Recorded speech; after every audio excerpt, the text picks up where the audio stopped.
Survivor News. Survivor News. Survivor News. Survivor News. Survivor News. Survivor News. Survivor News. Survivor News. Survivor News. Survivor News. Survivor News. Tis the season, and welcome back to your final Survivor News of Survivor Season 49, your Survivor hub of all things Survivor adjacent, where we like to keep it real, we like to laugh, we like to spread some holiday cheers, and we are back with our semi-annual or annual podcast of the season. Let's welcome back to the podcast the winner of Ghost Island, and of course we cannot forget the first merge boot of Winners at War, Mr. Wendell Holland. How's it going? Good to be back. I love being reminded that you were the first merge boot. That's really nice. Well, I mean, listen, I'm not Survivor checker on Reddit that Jack always likes to go to, but there's certain facts that need to be remembered, and that is one of them. He might not be fresh out of Supercuts, but he does have a Supercut. The man, the myth, the legend from the Circle Season 2. We've got Jack Atkins. Let's go. Wish I was the first merge boot. It's good to be here. Always good to see you. And what has become a tradition here on Survivor News, we always do our final recap with a little holiday cheer, a little spice, someone that is near and dear to our heart from Survivor Season 38, Miss Lauren Alexandria. How are you? I am great. Happy to be here. It is my favorite tradition. I'm not sure. I think I kind of forced it on you guys, but I don't really care. I'm happy to be here. Listen, we always host finale parties, and there's always something going on, and we always need Lauren here to remind us and bring stuff out. And I feel like the last time we had a reunion finale, there was rumors alert on the TikTok about Wendell and his new girlfriend. Oh my God, that was so good. Lauren, so good. Last night while we were in New York, Tsunami was there. First of all, shout out to Tsunami, because Tsunami. Wait, is that what, Jack? What's your last name, Brice? Talk about Sumais. Sumais? I think that's like a Thai dish. Wait, what's her last name? Smay? Oh, Smay. Sumais. Mother Smay. That was in Lord of the Rings. Put a little flair on it. Tsunami was in the building. We were taking a photo, and I was like, I just turned to the corner of my eye, and it was like Sue and Wendell, and I was like, Sue, you guys are back together. Lauren, Sue jumped into Wendell's arms, and they captured these photos of Sue kissing Wendell and her literally jumping into his arms. I don't have them. I was trying to pull them up, but trust me, when I get them back, you already know they're the first thing I'm posting. You better post those immediately. Classic Wendell, man. Not true. Classic. That didn't happen, Wendell. You forced her onto me, Brice. No, I turned and said, Sue, I didn't know y'all was back together. Sue said, "Rob." I said, oh. Yes, she got me good. That's my lady.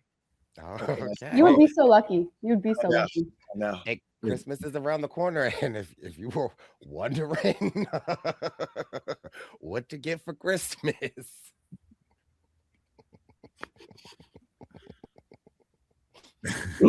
What's the end of this sentence? Oh, I assumed that was pretty clear what we were giving for wondering what to get Sue for Christmas. There is, Look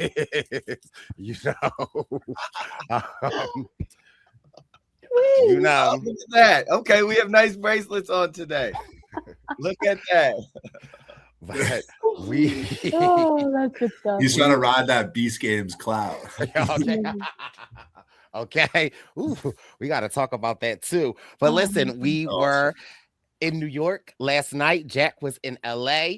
Shout out to everyone that attended the Brice and Win 49 finale parties in LA and New York. New York was the time. We had Trashy Annie performing. She tore down the house. There were so many amazing people and things, and my heart is just over full with love. And so, Jack, Wendell, tell me about y'all nights. What y'all think? I had a great night. You know, my lady Really good. came back in the building with me. The wonderful Tsunami. It was great to be in the place with her. We're at a new venue. This place called the Cutting Room, suggested to us by Trashy Annie.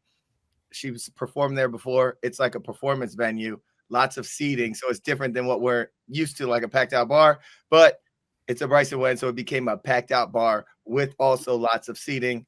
And it was a real great celebration. It was one of those times when you just like kind of look back on how far you've come. We put a lot into the Brice Izyah stuff, and it's pretty awesome to think towards 50, think about the hard work we put into 49, and just think about growth and all of that, and see how many people continue to come out. And especially in like New York City, where we've done like a lot of events, to see the growth there, and also see the people continuing to come back. Like they're like our friends now. We have this one guy, Declan, who he always Declan is, you know, one of our favorites. I call him like the mayor of the BWP, because in New York City, he started out as this like kind of shy guy. His dad would drop him off or send his sister with him or whatever.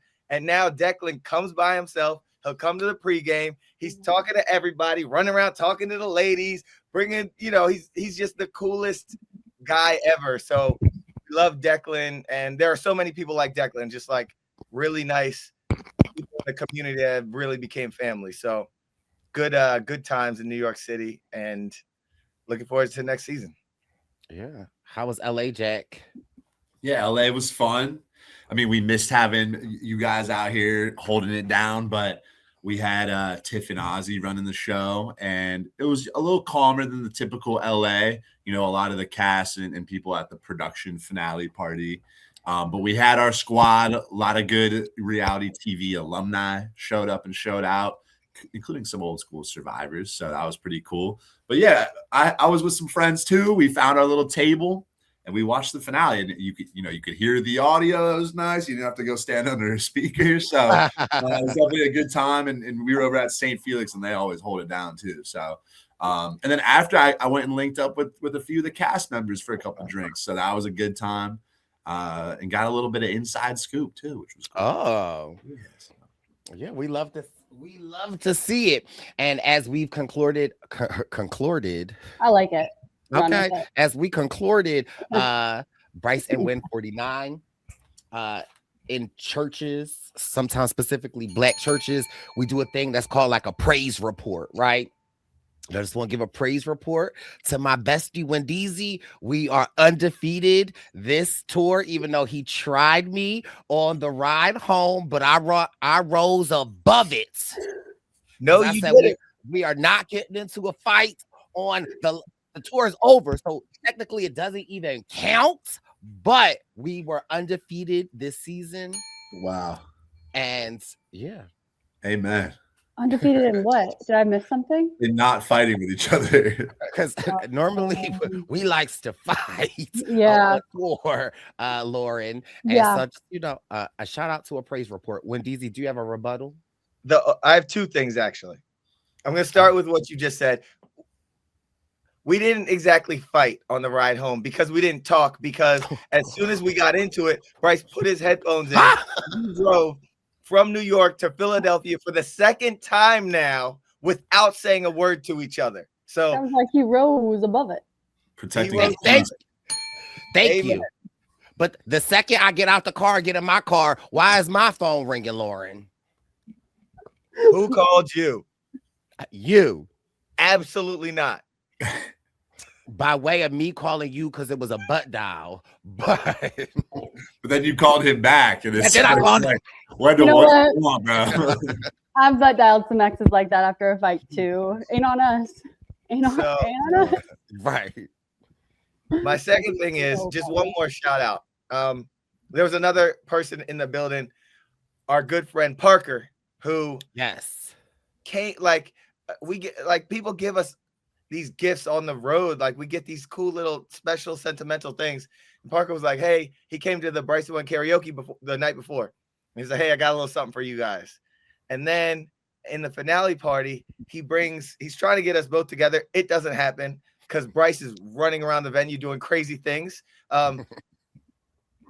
Me to the front, and he gives me this thing. I open it up. It's a hockey jersey, a custom hockey jersey with a big Ghost Island logo in the middle. And on the back, it says Wendell and has the number 1. So I'm like, geez, this is like one of the most thoughtful. And like, it's something he had to have made, obviously. And he put the number. Brice, you want to tell him why he put the number 1 on my back and what he did for you?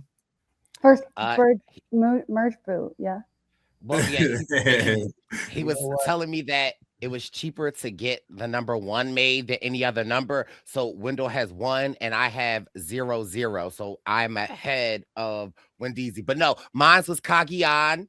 And mine had 16 on it. But it's all good. 3 would have been good too. I thought 3 would have been good too, but no. Shout out to Parker because every time he comes, first of all, he doesn't just come to one Brice and win. We've seen him in Chicago. We've seen him in Dallas. We've seen him in Houston. He pops out. He has an online game that he does. And there's this one friend that maybe 4 years ago when we were in New York, I forget his name is slipping me, but he literally had moved from London to New York. And the day of the party was his first day that he moved. And he was like, I was such a huge Survivor fan. So he bought a ticket and he's come. And now he's never missed a Brice and win in New York.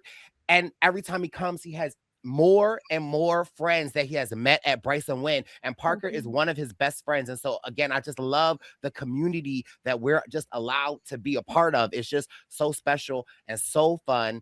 And it's super sad that season 49 has come to an end, but it is super exciting because season 50 is on its way, and Brice and Win 50 is not coming soon. It's available. You can go to the link in the Brice and Win Instagram bio, and we do have some select dates available. And so, yeah, we'll see you in February. But until then, I will be on Do Not Disturb, and I'll be in hibernation. So, Brice, what locations are you guys offering so far? Wendeezy? Well, we have the premiere available, and by the end of the week, I think we should have about 2 more dates available. One being, we're going to go down to Ron Clark, and Ron Clark said we can throw the welcome karaoke party the night before. So the Tuesday of Ron Clark, we're going to have a banger in Atlanta. So and Ron Clark was in the building in LA last night. And is the premiere, is that going to be New York or LA? Well, the one that's available right now is in New York. But, you know, we've been thinking expansion, so there might be more than 1 or more than 2 or more than 3. You never know how many premieres we might bring to you. Yeah. And Puerto Rico has been calling our name for quite some time now. So Brice and Win and Puerto Rico, Montreal, OKC, even though Wendell already thought we went to OKC this season, but OKC is calling. The big 3. Puerto Rico, Montreal, and OKC.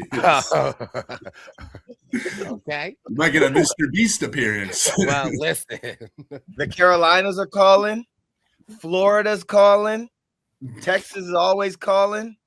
The Midwest is calling. We got a lot of things. Sue is calling. Wait, Sue's calling. Jack's mom had texted me a couple of times and said she knows some places in Connecticut. Yeah, my mom would be like, if you guys want to have one at my house, like come by. We got plenty of room. Awesome. Lauren's lake house. You know, the people on the lake have been asking. You guys are always welcome, A, and B, there is this one boat there. It's been there forever. So if anyone is listening to this and they know who owns this boat, it's the coolest thing ever. They decorate it, and every 4th of July we do like a boat parade where everyone decorates their boat, usually American themed. However, this boat decorated itself Survivor themed, and it's kind of a cool like tiki looking boat thing. decked out in Survivor gear. So there are Survivor fans on Bass Lake, and I think that we can make it a thing. You just let me know. Child, Laura, how can I be a part of your family? Okay, because the most we ever got in my neighborhood was Christmas parade where like some guy would walk around the block and give out candy canes. I ain't never hear of a boat parade. It's really fun. I came sprinting down the dock when I saw that it was Survivor themed, and I was like, hi, guys. And then I realized, do I say I was on it? Like, no, you know what I mean? Like, well, what do you do? So I was just like, huge fan. So yeah, but you know, you've been a part of our family since my season aired. We met you. My family loves you. Maybe we do a Brice and Wen at sea. When at sea. Oh God. You know, Jack, it's interesting that you say that. I would love to do something like that, but also we've seen some like reality cruises. I don't know. Some I heard went well, and some have I heard not went so well. I think you guys would be better hosts probably than the average. No comment. But we have been we've been in talks with my lady Sue, who happens to be on Beast Games. And there are a few survivors on Beast Games, and there are rumblings that there might be a Brice and Wen Beast Games collabo coming soon. So, Wow. So yeah, Taking a page out of Jess Probst's book. did you say Jess Probst? Jeff's book. Jeff's Probst. I got no comment. I gotta stop. My company cast Beast Games though. I didn't work on it. That's right. Mystic? Yes, sir. Cast me. Yeah, what the heck? I'm underage. I don't want to give away my age too much, but I remember back in the day a cold little Mystic. You remember the Mystic juice, Wendy? I remember the Mystic juice, but the two that are with us do not, Brice. So can we? I think I remember that. Really? It's like the soda, right? No, it's like not the a soda. glass bottle. They don't know.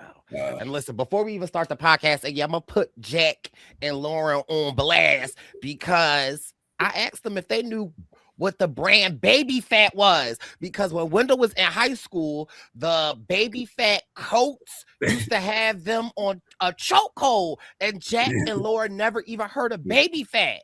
Well, that was also when Wendell was in high school. We were in war with Vietnam. So. Sorry, I don't remember. Jack, you've been on one. This is the funniest you've ever been on this podcast. Keep it coming. I'll try. Honestly, I came to this podcast like I was like, this episode was not that great. The 50 teaser was not that great. I was like, F this shit. But so I'm like, I got to do something to pick my energy up. Oh my God, that's funny. The 50 teaser was good, but there was a couple of people I was like, who is that? Baby. Wait, hold on. I've seen Baby Fat. It's got the little cat with the yes. It's like it has like the tail. It goes, you know what I mean? Like whatever. You know what I'm talking about. Let me just tell you the lore of Baby Fat real quick. Okay. Everyone's listening to this thinking, when we get to the episode. There was an or iconic the listeners are saying, you know what? Let's just keep going down this road. I'm just saying. There was an iconic Baby Fat bubble coat that had a hood, and the hood had fur. And I'm trying to tell you, when Wendell was in high school, that coat concealed many teen pregnancies. Okay? I'm just saying, because I know at least 3 people that were pregnant that we didn't know they was pregnant, and all went along. They wore the Baby Fat coat. I'm just saying. It's Did an you live iconic in coat. Antarctica? How long can you wear that coat? What do you mean? It was just in style, so people wore it. It was something special. Let's see. And Baby Fat as a history bubble lesson, pregnancy coat. It's gonna come up too. Is it it's a women's brand? I just looked it up. It is a women's brand. Yeah, I the couldn't male tell you brand. women's brands right now. So We've seen your makeup, Jay. I know. So Russell Simmons had a brand called Fat Farm, Okay. PHAT Farm, and then his wife at the time, Kimora, started Baby Fat for the women. Wow. Yeah. I think I don't know. That's before my time. Did you ever hear the shoe line, Lauren, called Pastries? No. Me neither. No. So that was Red Ow. Run's daughter, Angela, and Vanessa. They had a shoe line called Pastries. And oh my God. Guys, I wore uniforms from kindergarten to 8th grade. So I I wasn't even wearing normal clothes until 2011. Like I was wearing my Bermuda khakis, my red polo, and a big belt, and every year I got to pick a new style of shoes. So it was Vans or Converse, baby. That's what I had. Okay. Oh, ever hear the shoe brand ice creams? You're just naming different No. No cheesecake, pastries, ice cream, brownies. cookies. Okay. Look a little something before the pod. S dots. Have you heard of S dots? Sean Carter's. No, but keep going. Maybe one of these will know. Yeah. And I bet you, Wendell, I bet you had a pair of Sean Carter's. I just know you did. I had some S. Carters. I had some ice creams. Those are Pharrell's, like BBC ice Yeah. cream. Yes. Yeah. Anyway. Okay. All right. Pretty cool Survivor episode we had yesterday. Speaking of dessert, tres leches. Hey. Oh, good segue. Mm. Okay. I just because there's a lot of Mexican places around me, and so sometimes I'll just order it, but as soon as it comes, I'll just drink the like out the bottom, and that's You don't need to share everything, Brice. oh.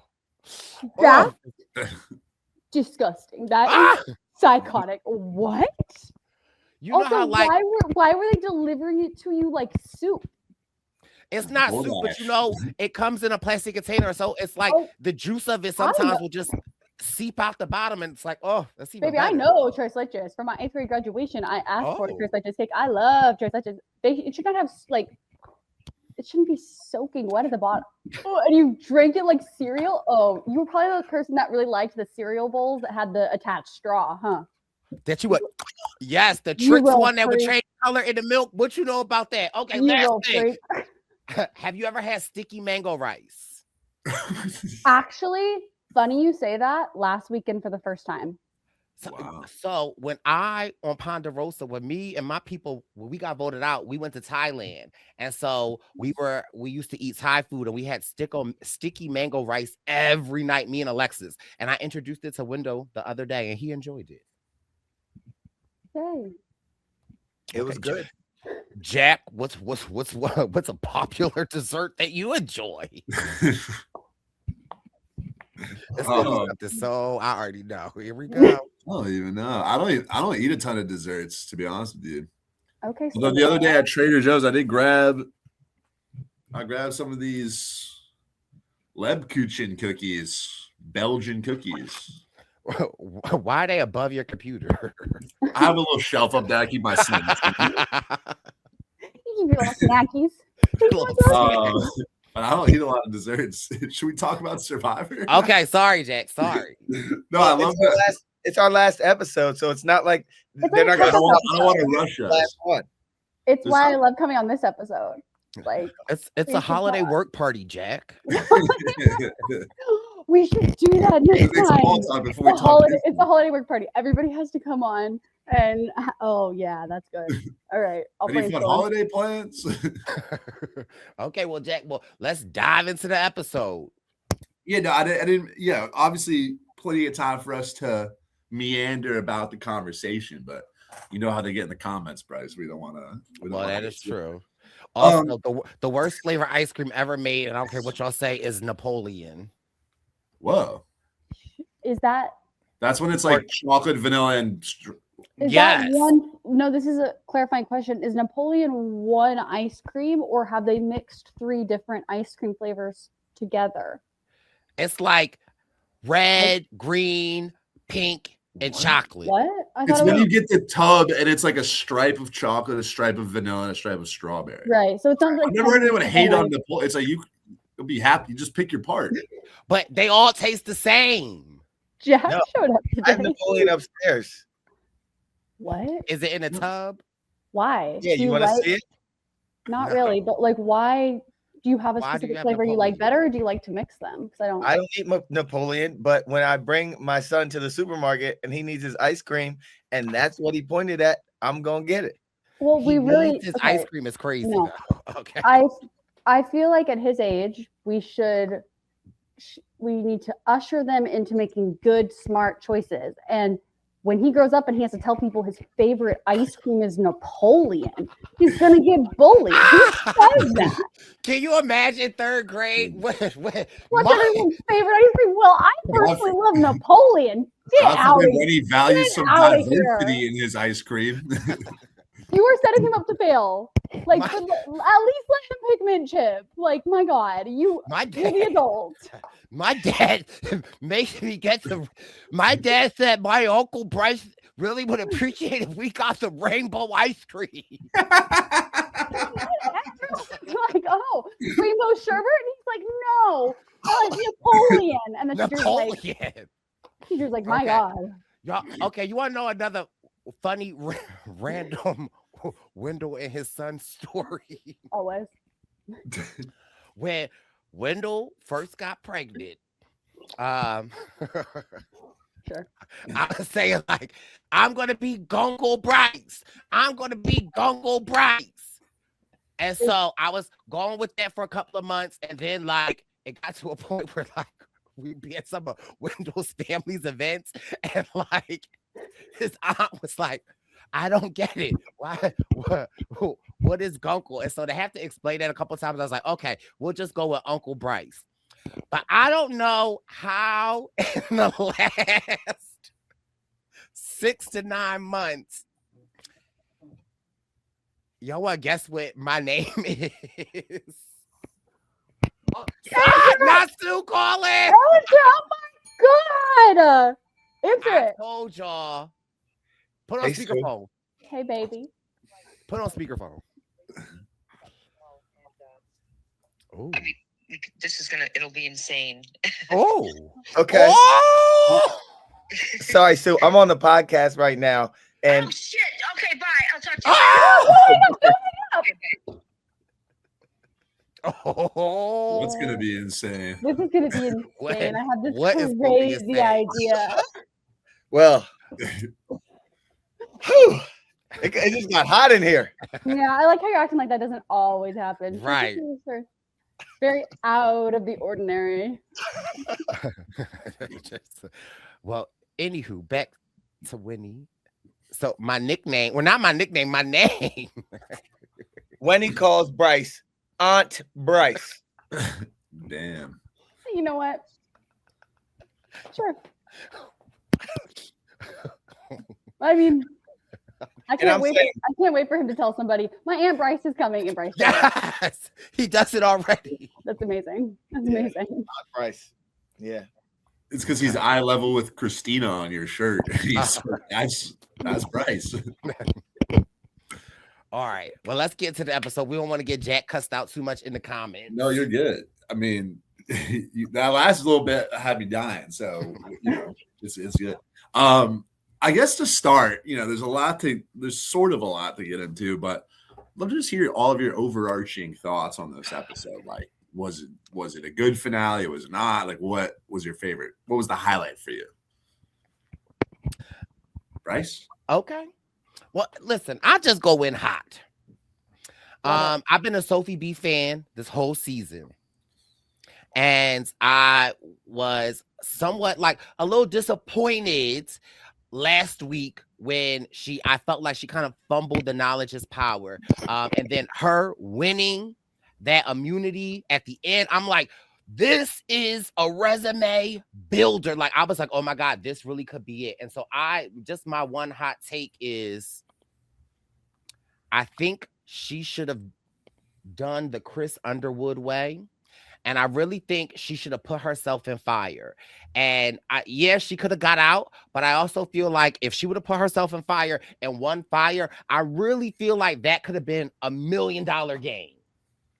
And against Savannah? Against Savannah. Like, just go big or go home. Brice, I'm gonna tell you, I think that would have been her after kind of A lot of people think she dropped the ball and not like stealing the Rizzo idol, making big moves, whatever, last episode. I think if she would have done that and sent Savannah home, but again, it really is go big or go home, because you lose that and you're going home fourth. But if you win that, you're taking the clear biggest threat out of the game, and you're now sitting at the end next to a Rizzo and a Sage. Do you think?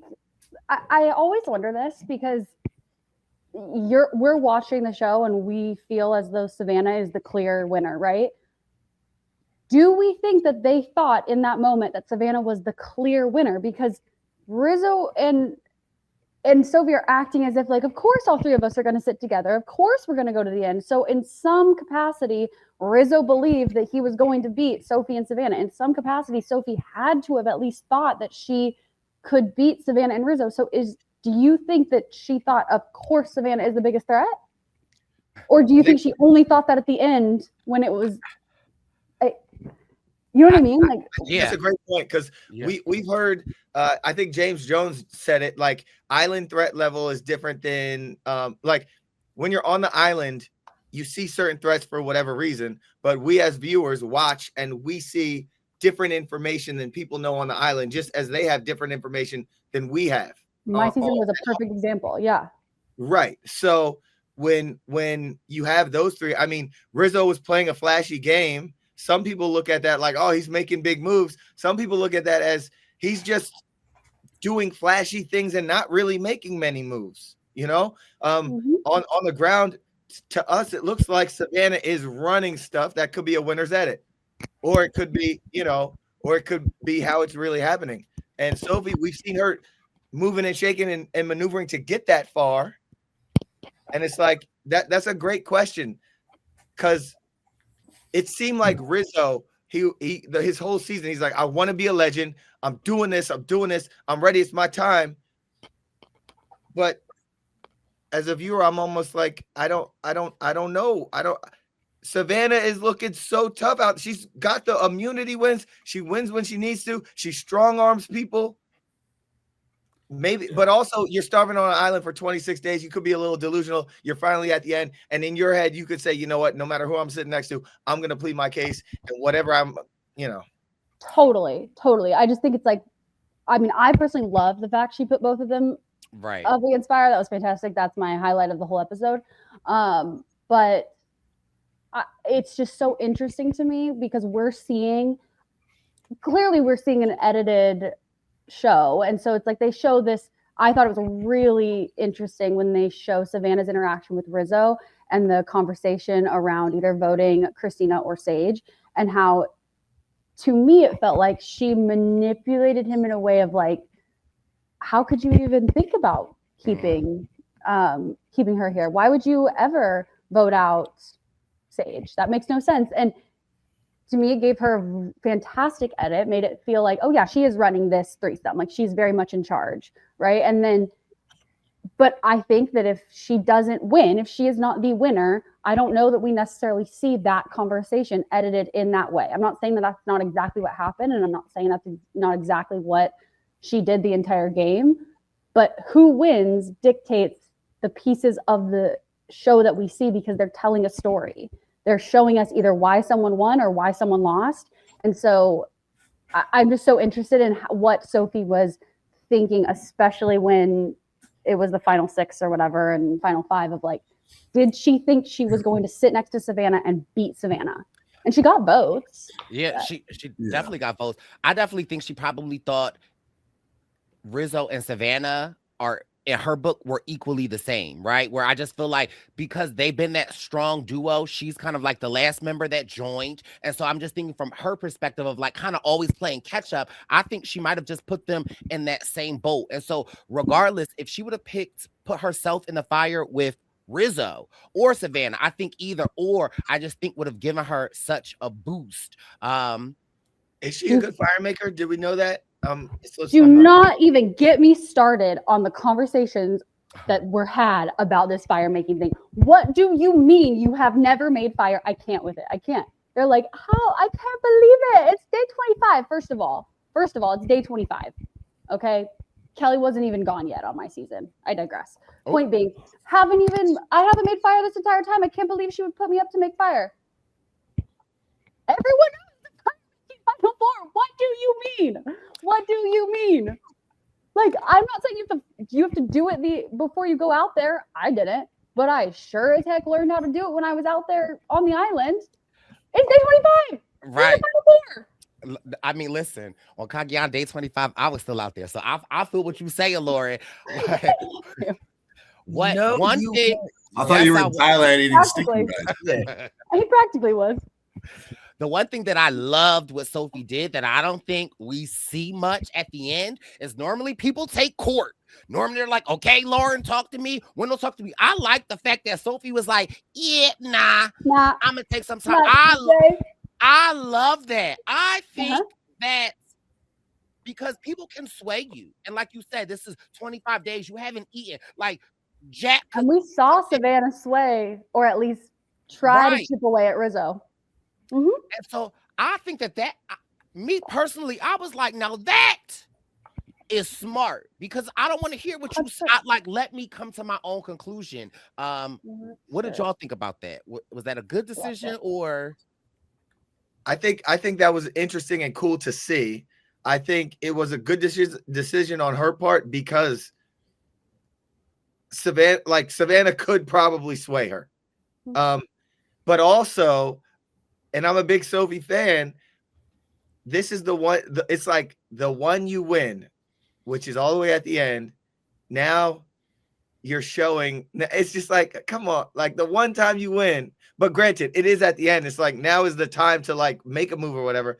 But after riding with these people this whole time, you're not even going to have the conversation with them.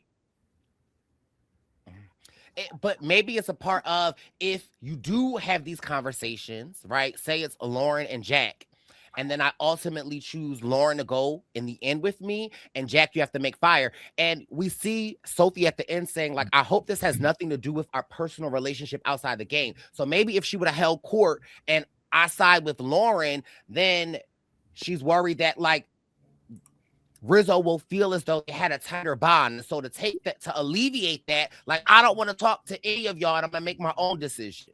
Well, I also think I agree. And you're also opening yourself up to just being convinced by someone who might be more convincing, which also probably correlates to them being a better player and maybe having a better chance to win, right? Like if Savannah successfully convinces her to take her with, I don't know, I think Sophie's a smart enough player. She could just sit and think about it herself and come to her own conclusion, right? As if you hear everybody out and you're hearing all these different arguments, it's like, well, then someone's now convinced you instead of you just making your own decision. Or they could at least frame it like that. You know what I mean? I thought that Savannah's confessional, again, I'm talking about kind of the editing of it, but I just think Savannah's episode, this episode was so interesting to me, and what they showed of her was so interesting because all of a sudden she's like, I can't believe I've been riding with you this whole time and you're not even going to have this conversation with me. Like, you're my best friend. How dare it? Was such an interesting juxtaposition to earlier in the episode when she's like kind of giving off this cutthroat, how dare you not do what I tell you to do? Like, what do you mean? We don't even want Christina on the island. How dare you? That's who we're voting. It was so interesting, the flip when she didn't get her way. Yeah. And not that that's bad. Like I have so much I don't want to say grace, but so much awareness of like we are being shown such a small piece. But it was such an interesting choice, in my opinion, of the editors to show that portion of whatever it is and however long she talked that day. And I'm sure she said a lot of things. So to pick that and be like, that was my best friend. How dare she not have conversation? Oh, this is the real Sophie. It was very interesting to me of like, okay, so she can't talk her way out of this. She's upset. She doesn't like not having the opportunity to really bend these people that I think she thought were very, I don't want to say gullible, but from what I saw, she was very easily controlling the narrative of that threesome. And all of a sudden her power is taken from her and she was not happy about it. Yeah, it was weird. Like, I agreed. I was like, what? She was mad at Sophie. It's like, this is how Survivor works. Like, what? Savannah's a game player. It's like, you would be doing the same thing. Like, I don't. Totally. And then her to be like, I can't believe it. Like, the whole reason that we didn't have Christina in the final four was because we didn't want to go up against Christina. I'm like, girl, babe, you didn't want to go up against Christina. You convinced them to do that. So now you're upset that, oh wait, hold on, I don't have control of this threesome as much as I thought I did. And I think it was just so interesting the change up between the two tribal councils, in my opinion. The other two factors about this, because I think a lot of the Final Five decision was all factoring in like what could happen at Final Four to some extent, like fire and potential resumes. My two things are like, one, is there a world where Sophie would want to sit with both Rizzo and Savannah so that maybe they're like sharing votes in some capacity? And then two, I also think like you look back. Well, I guess let's start with that. Like, do you think there's a world where, and we kind of saw on 48 where Kyle goes against Joe and Eva and they're sort of pleading the same case. Is there a world here where Sophie might have a better chance against Rizzo and Savannah, even though I think obviously their case is probably a little stronger than Sage, but maybe it's like Rizzo and Savannah have a similar story. They have similar people on the jury. Maybe they each get 2 votes and Sophie gets 3 and wins like 3 to 2 to 2. Is that what like was the final vote count? 5-2-1? Okay, yeah. Yeah, that is interesting because it's like you almost having them, not that they have the same story, but they've been together this whole time. And so you look like the different one where it's like your story to get here is a lot different and you've had to join them to almost help them. So that actually is a really good thought process, Jack. I don't think I ever would have thought of that. I think in my mind, it's like, I want to sit next to one of them, but you're right. Like if I'm sitting next to both of y'all, which y'all have similar arc, the jury might favor me in my storytelling process of how I got there. That's very interesting. Yeah, because I don't even know if that's the right move, but I feel like if Rizzo and Savannah combined are seen as a better, like a stronger force in this game than Sophie. Like say if I'm Sophie and I have that perception that maybe Rizzo and Savannah are seen as both being like more in control of things than I am, more likely to receive jury votes. If one of them goes, the other one's still going to be seen as that. Then you have the other one on the jury advocating for them. And it's still like, if they're already above me, then they're still going to get, like, they're going to get more votes. Cause then, if you take Sage somewhat out of it, then it's sort of like a head to head. Whereas maybe if you're like, they're both seen as a little bit like a notch above me, but if they're both there, maybe they split those. Maybe they're going to win like 5-3, but maybe they split those votes and all of a sudden I can get like 3 votes and win. I don't know. I'd like to back it up really quick because let's go back to the final 5 vote, I think. Yeah, when they're deciding between Christina and Sage. If Sophie did not, I think this is where my confusion kind of comes in. If Sophie didn't want to sit by Rizzo and Savannah at the end, she was like, I don't want to sit by both of you.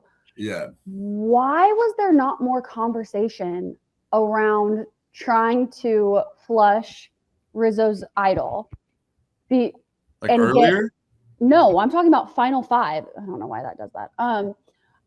And get Christina and Sage to vote with her to vote Rizzo out. Tell Rizzo that they're gonna vote for her. Have some, you know what I mean? Like have Right. some conversation with Savannah. I just feel like there was so much complacency. I agree. Of like, this is what's gonna happen. Us 3 are all together, and then they get to the final 4, and it feels like this scramble of like, oh wait, hold on, I don't want to sit by both of you. It's like this was a problem we could have solved a couple tribals ago, but whatever. Yeah, 6. But especially at the 5, it's like if you feel like Christina and Sage are both people that you can beat, and then you have 2 other people that you feel like it's iffy. Why was there not? And maybe there was, and maybe we just didn't see it, but I don't feel like there was. It's like if there was, I feel like that would have been put in. Didn't Savannah win immunity at 5 and Rizzo had his idol? Yeah, but Rizzo doesn't have to play his idol for himself. And honestly, like I'm not saying that he's not gonna play it for himself.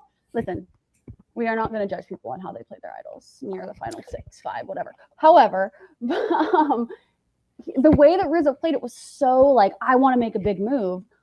I feel like there could have been some conversation around like, oh, they're going to vote for Sophie. Let me play it for Sophie and save Sophie, and then we'll vote out here. Like, there just was no conversation or thought around that. at all that we saw. And think, then we get to the final four and it's like, wait, I don't want to sit by both of you. It's like, I think that I agree with like the gist of what you're saying. I think there's some sort of masterful move in there where Sophie can convince Rizzo to like, oh, if you want to save Christina, play her idol on Christina, blindside, crazy. But I do think if that's because I agree with the sentiment where Sophie's ideal final three probably would have been to sit with Sage and Christina. And that just goes back to the final six of like, you could take Rizzo's idol. She still could have voted out Steven if she wanted to. And then you could vote Rizzo at 5, and then you could take out Savannah at 4. And that, I think that's where the move should have been made was at 6. Absolutely. Yeah. I guess I was just talking like 100% agree with you. I'm trying to give her grace because I quite literally hate the knowledge is power advantage. Hate. I think it is so stupid. And I never talk badly about Survivor. Like I really don't. I hate that advantage with every fiber of my being. And it's like, whatever, you played it wrong. Okay, fine. But did she play it wrong? I don't know. Like at 5, this episode, just speaking on this episode, it's like we have this final 5 of 2 people that you probably think you can beat. And there's no conversation of how we can possibly get them both to. I get that Savannah won immunity. I get that Rizzo had the idol. I'm not saying it would have been easy. It's just interesting to me that there was no conversation that we saw. And then we get to the final 4 and it's like, hold on, wait a minute. I don't know what to do now. Do you think the jury? I was curious. Do you think the jury, or when you make it that far, do you think you also want to project a loyal game, right? Like something you can add to your resume? Is that like, I was with these people, like I didn't waver, like I stood with them? Do you then why feel put them like both on fire? Well, because I feel like that's the most even thing to do, though. Like, you don't have to make the decision. You put it up to the Survivor guys. Juries don't value, like most jurors these days. It's not like, well, he was really loyal. Like, that's not the criteria. But it's you don't need to put your advanced in Excel on your resume, but like it's a little accoutrement you can add to your resume. But it's like there is a point where you have to make the move. Well, I mean, I know, but I do think here's the thing at 5 though, Lauren, because I agree, but I think at 5 it's like, again, maybe something really masterful goes down, but Rizzo is like most likely just going to play his idol for himself. So it's sort of like, why rock the boat too much? Thought he was going to play it at 6. The stage, well, at 6, 100%, but at 5, it's like there was this debate between Sage and Christina, but like, even that, like as a viewer, and it wasn't that interesting because it's sort of like, totally, who do we maybe want to go? Like, who do we maybe want to be 3rd place, and like who can maybe win in fire? And so Rizzo, I don't think. Because there is a world where Rizzo makes a big move, like wants to save Christina. But I feel like the difference between Christina and Sage so minute at that point where it's like Rizzo's not going to do that. I don't think that Rizzo, I guess what I'm trying to say is from Sophie's perspective, the goal would have been to get out Rizzo at 5. But like he's almost always going to play his idol for himself. I think that's to me is Who like, would think so, but they don't always do that. I'm not at 5. Yeah. But Jack, no, and let's think about who Rizzo is. Like, right, that's what I'm saying. Like Rizzo is the stereotypical person that is going to get up there and he's going to say, "You thought I was going to play my idol for myself? Guess what? I'm not. I'm going to play it for Christina for some odd reason because someone has told me that maybe this is going to be a big move and it's going to go down in history as like the biggest thing since Wentworth does not count." Like that, he is the person that I see most easily convinced to do something absolutely crazy with his idol. And I'm not saying he would have, and I'm not saying it would have even been dumb. Like I get it. I'm just saying definitely a thought for that there was no conversation about it. But I just think once she doesn't do the move at 6, though, it gets so much harder. The other thing I'll say is that Sophie maybe thinks she has a better shot against Rizzo, and so if Rizzo beats Savannah at 4, maybe Sophie wins, and so that's like maybe she wants to sit with Rizzo and Sage. So it's like not. But I assume that she wanted to, like, there's no way that she thought that sitting against Rizzo was better than sitting against Christina from what I saw, right? Sitting against Rizzo or sitting against Savannah or Christina? I'm saying between Rizzo and Christina. Yeah.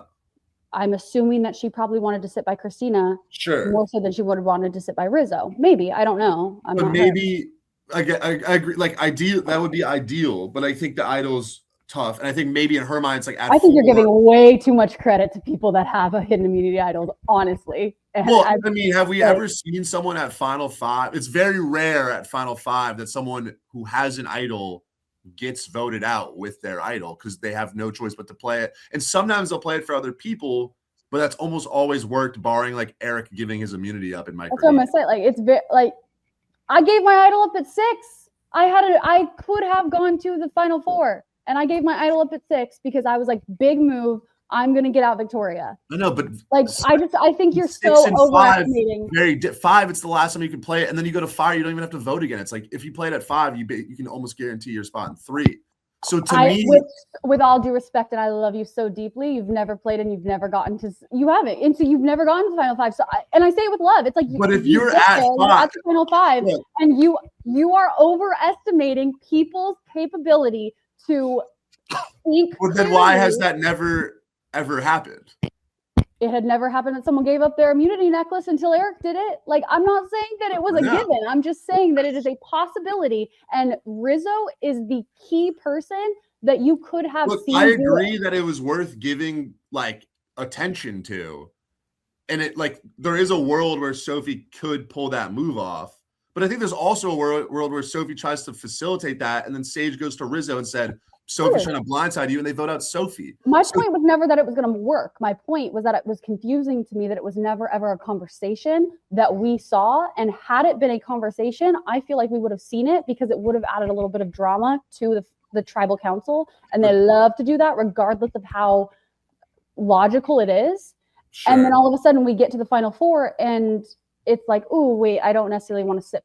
But I can understand. So from Sophie's perspective, once you don't make a move at 6, though, I could see why at 5 you're going to be like, okay, Rizzo's probably going to play his idol 95% of the time. And so if I have this conversation, that could put me at risk of getting voted out myself. And so I could understand why she would not have that conversation. Now, maybe she should have and should have tried because obviously it could have helped boost her to a win. But I'm saying I also see a world where maybe she's not that worried about Rizzo and she's more worried about Savannah. And so at 4, if Rizzo beats Savannah, she might still win. So I agree at 6, she should have made a move. But once you get to 5, like to make a move against someone who it's their last chance to play the idol, it's like they would have to do something insane. And I agree Rizzo's the type that he might. But if Savannah didn't win, do we think there's any world? And she didn't win that final immunity, not she didn't win at 5. Is there any world where we see Sophie B, Sage, Christina? Yes. Yes, and I think that's kind of where I'm coming from. Of like, she made this comment early on where she was like, "Oh man, this really ruined my chances of getting Savannah out." It's like, I don't think she wanted to sit by either of them in the finals. I don't think that was her key Final 3. Maybe Rizzo, and she just fell into this threesome that was easy.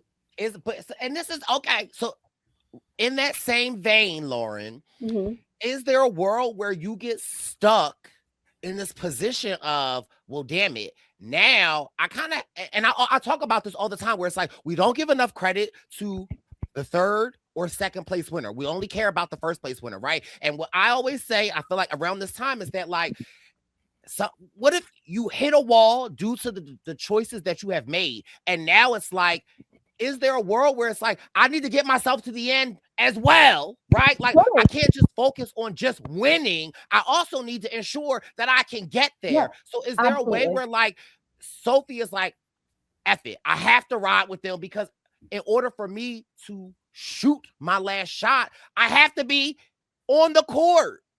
I love that you said that because I 100% agree with you. Like, you can't, I think people get so ahead of themselves of like, oh my gosh, I can't beat this person in the end. I have to vote them out. It's like, babe, you got to be sitting in the Final 3 to even have a chance. You're so right. You are so right. My only, I think, playing devil's advocate here, yes. I feel like remember I played though, so don't go too hard on me.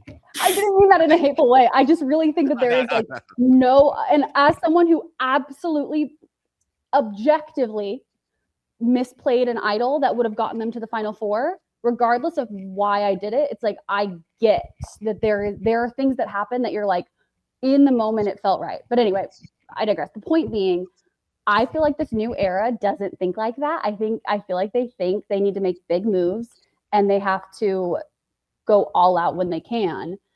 So for Sophie to think, yeah, I just got to get on the court, I feel like it would be a deviation from what we see in the new era, which I would appreciate, because yeah, you do have to be in the final three to even have a shot. So maybe it's possible. I think had I been in the I think sometimes you have to think about, okay, these two people are not voting me out, so they think they can beat me. Like when I was in my threesome with Kelly and War Dog, there was no doubt in my mind that War Dog believed that he could beat me and that Kelly believed that she could beat me. That's why, like, if we had been in the final three, like, if you're in a three, everyone there in some capacity believes that they can beat you. So I feel like maybe she did think that she could beat them, or like you said, she's like, listen, I got to get to the final three and I'll deal with it then. But then it's kind of too late. Well, right. I think just to speak on a few things that we talked about. Yeah, good. First of all, it gets harder to make that move the further that you get. So like if she would have shot her shot a little earlier, it would have been easier, but then her path would have been harder. I think I might have given my necklace away at Final Five. So people do it, I think. But didn't you have an idol also, or not? Right. Like, so that's a moot point. What? Like, I'm not saying people don't give their immunity idol away at 5. It's just like that really only happens in the circumstances when there's no pressure on them. No, I know what you're saying. Or they win immunity or whatever, you know. Right. But you didn't play. So hey, just because you played Survivor doesn't like. You don't have to kidding. I know you are. Hold on. No, I will say this. Just because you played Survivor. Strategy. Totally. But just because you played Survivor, you do have a better idea of what is going on in their simple head. Strategic principles, it doesn't, like, you don't have to play a Survivor to know that someone's probably going to play the idol the last time. I'm with Jack. And Laura, you could win Survivor and not really know what's going on, because we've seen Wendell and Wendell and more that are played that are okay. No. 1,000,000%. I'm with Lauren because even if someone has an idol and someone just won immunity, you don't want to take anyone off the table, and you want to have those conversations and see what you can do, especially if there is a Riz god on the island. Blowback can potentially, like, even I get what y'all saying, but like, even if you doing that and having that conversation potentially gives you a blowback that wouldn't even be able to put you on the court to shoot your $1 million shot. Oh, she's talking to everybody. Yeah, but is it really, like, at Final Five? Yeah, I don't feel like Savannah's won immunity and you're out. Is it going to be like a positive, like, equity move to go to the other two people and be like, hey, I know Rizzo has an idol and it's the last time he could play it, but should we just vote for him? Like, there's so many ways that backfires. Whereas I think, and again, not that. Talk to Rizzo. Hey, there might be another move that can be made. Hey, Savannah's tough. Let's Savannah had immunity though, but it's like no. Maybe if you play your idol on Christina and save her. That's it. I agree that there is that world that where that would be like a game-winning move, and I agree with Lauren, like the sentiment that you're expressing of like she should have tried to get out. You get to keep it. You get to take it home with you. How cool is that? What, the idol? Yeah, if you play your idol, you don't get it back. I don't know if they do in the new era because they give them everything now, but it's like when I played. Yeah, but if someone came up to you at 5, was like, "Yo, you should just take that home." You wouldn't. No, I wouldn't say it like that. Obviously, I'm joking. I'm just saying. I know what you. The thing is, where I agree with the sentiment of what you're saying. The problem is, I think in Sophie's like calculus, the move that should have been made if she wanted to make a move would have been at 6. Right, but this episode we were already past. No, but once you don't make that move and she has this mindset, and for her, if she suddenly at 5 was like, "Wait a second, I should try to get out Rizzo with his," then it's like, well, why? Like, what? Then it just wouldn't add up at all. It's like, why would you think? Yeah, so absolutely agree with you. She kind of, you're saying she kind of made that decision at 6. Like, listen. Yeah. This is who I'm riding with till the end, do or die, and I respect it. It's like, get yourself on the court. Like she has. And the thing is, I think her chances against Rizzo in her mind at least are not that bad. Do you think that realistically or objectively from what I think that realistic? I think talking to the people last night, she has a pretty good chance to beat Rizzo. Really interesting. Yeah, and granted, look, and I think this goes back to the 6. And again, it's like I think there's a very realistic chance Savannah wins at 4 a lot of the times. And so like, that's why you maybe need to nip that in the bud earlier. But I do think if Rizzo beats Savannah in fire, I do think Sophie has a very good shot. And that's why, to Brice's point of like, it's get there, because maybe something happens at 4. And then I'm never of the mindset of like, get there so that you could be like 3rd place and like you made it. What? But you still made it though. But I think your mentality should always be like, how do I boost my chances to get first, not just make. But I think there's a lot of and this kind of goes back to your question, which I at the beginning, Lauren, which I agreed with, of like, I think in Sophie's mind she does think she has it. Like, I don't think Sophie should have put herself in fire, because in her mind, like in Edge of Extinction, it was very clear that Chris needed to take out Devin. That was literally discussed on the Edge, where War Dog was like, here's the plan, bro. He's like, okay, I guess unbeknownst to us, yeah. Now, here it's like, this is a trio, and I think a lot of the jurors are going to have different criteria of this trio that they're valuing. So in all of their minds, they're probably like, I could win this jury vote against these other 2. So then throw yourself in fire and like risk going home. But Okay, so I'll take it from a different perspective. Why was there no conversation between Sage and Christina then? At 5 or when? At 5, yeah. What would the conversation be? I'm just saying, I think it's odd we didn't see a conversation of these 2 people that are like, okay, it's either me or you. That's 2 people. There's only 5. You need one more vote. I think I'm sure there were those conversations, but I feel like editing wise, the story they decided to tell was like, it's Christina versus Sage. Yeah. Obviously, I think they should have tried to like maybe get out Sophie, but. Right, but I think that if that was it, like, I think that if there was any conversation whatsoever between Sage and Christina that was like, blah, blah, blah, let's get out Sophie, and they had gone to Rizzo at all in any capacity, he would have been asked that in his confessional, and he would have walked through it in her head, and I really fully believe they would have edited on there to make it a little bit more interesting. I don't know, because then, like, I think they were riding the narrative of like Sage versus Christina. And so then I just feel like editing wise, then they're not going to throw in this 3rd thing of like, but also maybe we're going to vote Sophie. I think those are a lot of different stories to tell. I think that I think that conversation happened, in my opinion, but I also think, to Lauren's point, I think Savannah and Rizzo both felt like they could beat Sophie, right? So I don't think that that's why we saw that narrative as much, because like, you're right, like they would have to explore that. Like that only makes sense. But I think, to Jack's point, where I agree with, is like, the story is already Christina or Sage. Now, can I get into a little Twitter drama with y'all real quick? I can't wait. Ooh. Now, mind you, ain't no. It's gonna be Neater's Lauren after this episode. Call me out. But first of all, shout out to our boy, the baby boy Mitch. Mitch don't miss, okay? Oh, I saw this. Mitch cannot catch a break.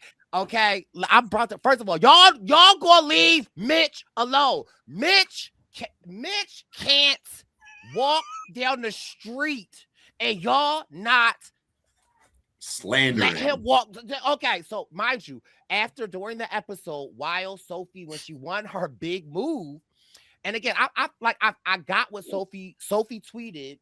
She said, "And y'all thought I was going to be a Mitch, or y'all thought I was going to do a Mitch, right?" And y'all were calling me Mitch. And y'all were calling me Mitch. Now, mind you, I feel like it's real. I don't know if I like meta. Like, I didn't take that as shade. I kind of felt like it's like, if you know, a little inside joke in the community. A little shady, but like, if somebody said that about me, like I would get it, right? Like I wouldn't necessarily think that. However, only thing Mitch is doing is defending his name. Okay. Mitch just retweeted it. It was like, I've been rooting for you and I was supportive of you this whole season. Like, that's all Mitch wrote. And Mitch had a safety poster on his wall before that. And baby, y'all tore Mitch up in the comments, okay? Wait, what? So yeah, he just defended. So we were reading these. Oh, on people were coming for Mitch after? Yes. What? This is on Twitter? Yes. And mind you, I'm not even mad at Sophie. Like, I get it. I get what Sophie was doing. Like, the whole Mitch meme was a thing. Sophie was like, and y'all thought I was going to be a Mitch. Mitch retweeted it and was like, Low Shady, I supported you this whole season, but okay. And baby, Right. y'all was eating Mitch up. Talk about now you want to make a move, Mitch. Like y'all. Damn. Oh What no, did you say? no, I'm with Mitch because also I love Sophie B, but like what was the big? There wasn't like a big. It wasn't like she made this huge move. It's like I'm not a Mitch. It's like what was her biggest move? Like putting them in fire. Like that's not a crazy. Now Sophie was obviously in a much better spot in this alliance. Like had more chance to win, but it's not like she made a huge move, right? I'm with you. So it's like, but don't slander Mitch. Right, Like, like what did Mitch do? Like Yeah, Mitch this is was minding his business. Y'all talk about like I mean these comments are crazy. They talk about she telling the truth though. Like what? Wait, send it to me. I'm so confused. How yeah, this Mitch's started. ass was probably at home with his friends watching the finale, little potluck. Yes. Playing some games. All of a sudden, he opens Twitter. Like, damn. I'm like never on Twitter. I'm so confused. Neither am I. Oh, this Mitch. Hold on. Wait. Whoa. Oh, the post is unavailable. What was the original post? What the hell? It's unavailable. Did he delete it? No, because I'm looking at it right now. The original post is unavailable. So Oh, no, Sophie it's still said, there. Sophie Mine said, says and y'all were unavailable. calling me Mitch. Then Mitch wrote, "The shade is wild. I've been so kind and supportive all season long." Oh, And okay. then, like, and again, I don't think no foul. Like, I don't get that, but I just don't get why there are a million comments of y'all hating on Mitch. yeah, that's tough. That's tough. That's the thing. I don't know if Sophie was in the Mitch spot, but it wasn't like there wasn't a reason for her to then be like, I mean, But but just like kind of being like using Survivor and Survivor and Survivor, like I Yeah, get the like reference, the right? Like, terminology. Yeah. Wait, Yeah, you like, can see this one. Sister, please sit down. Let's be so for real. Your gameplay made Laurel Johnson look like Parvati. Damn. okay. So all I'm gonna say is justice for Mitch. Okay. Justice Mitch, that's crazy town. Also, people on Twitter are so funny. I just don't get it. Like No, that's again, I That's understand what crazy. Sophie was doing. I get it, right? Maybe a little shady, but like whatever. And then I get what Mitch is doing. Like, sis, I'm gonna show you love. And then it's like y'all dog pile on Mitch. Maybe if you didn't suck and actually made a move.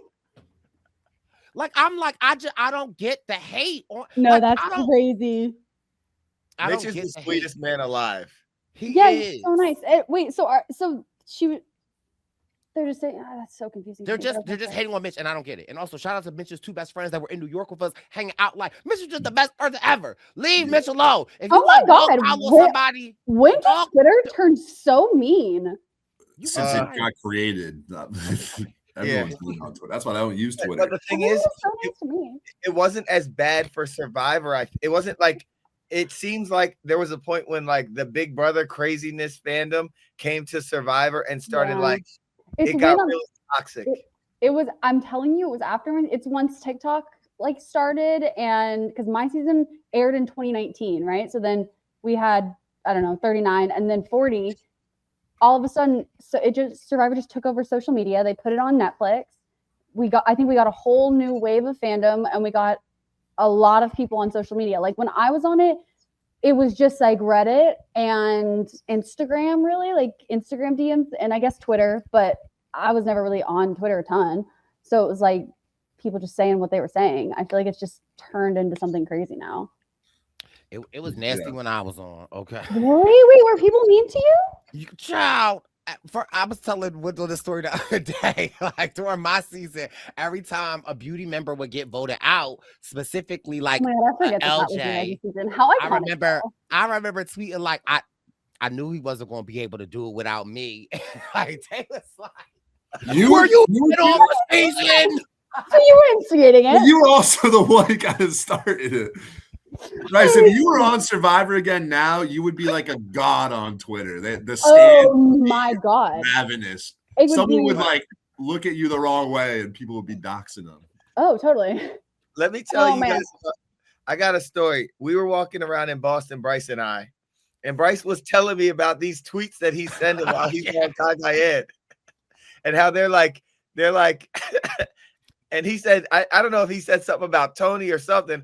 I'm like, bro. Oh yeah. So, okay, wait. You're not setting the story up. Go ahead. Let's get it. Let's get it. So no, I was essentially telling Wendell like times were different, and when I would be tweeting stuff out like, oh, I knew, I was like, when Jeffrey got voted out, I was like, like, okay, girl, should have worked with me.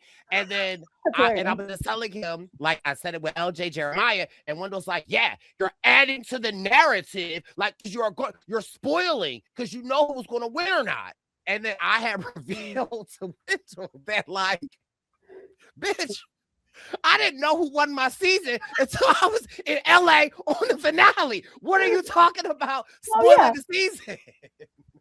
He didn't know. I'm like, damn, they didn't. Like, I wasn't a part of them group chats. I didn't know. Like, no one talked to me. Like, I was pretty sure, but I didn't know. Oh, really? Yeah, I mean, I was pretty positive. Yeah, but I had no clue. Girl, I didn't know. I didn't know the final six. Girl, I didn't know. You didn't know the final six? Girl, he was after at we home. got the people from Ponderosa, girl, I didn't know. What I didn't know nothing. What I would do to relive those episodes with you? Are you joking? You tweeting live of like, can't you believe it? People are like, is he punking us? And so again, so I just told that story like I had no idea. I'm watching live with y'all. These are real reaction. More importantly, oh my God, you're an icon. That's the best thing I've ever heard in my life. That's amazing. That's amazing. No idea. So again, why the community that I'm a part of in the Survivor community and Brice and Wendell is so important to me, because it's like I want people to feel included. Okay, it comes from a place like it's so funny. It's so funny because I think about my finale.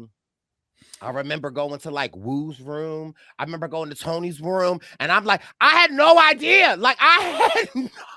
Wait, were they mean to you? No. Like, but I'm just saying, like, I can reflect back to my time in LA during the finale and like hanging with Woo and like hanging, and I'm like, Woo probably is the winner. Like, I'm with Tony. Like, I had no idea who won. They weren't even talking about it there. No, I mean, they weren't talking about it with me.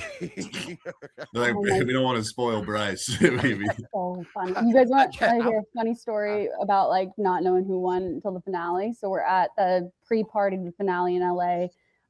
It's me, Kelly. It was me and Kelly, and then kind of Chris and Gavin were kind of all standing together, and these fans come over and they're kind of talking to me and Kelly, and then they're kind of telling me, they're like, we think you won. I'm like, I think I won too, bitch. Yeah. I'm like, yeah, absolutely. Like knowing what's about to happen and unfold. Chris is standing right next to me, right? And he looks at me, Gavin, and Kelly, and he goes, can we take a picture together, right? And he turns to Chris and he says, dude, do you think you could take a picture of us? When I tell you, it is ingrained in my memory of Chris, the winner of season 38, taking a picture of this fan and me, Gavin, and Kelly being like, team. And I'm looking at Chris like, yeah, 2 more, baby.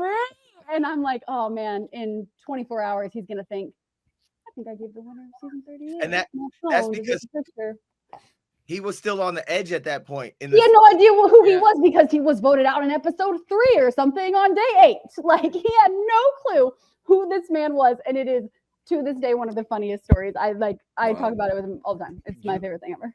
You know, Chris Underwood had me blocked on Twitter during y'all season. Why would you do?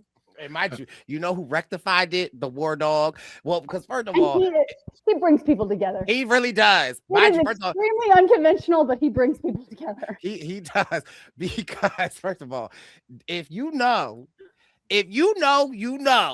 season 38. There was a challenge. Mm-hmm. Okay, you know where I'm going, Lord. There was a challenge that maybe Chris Underwood got the name Underwood. Okay, and so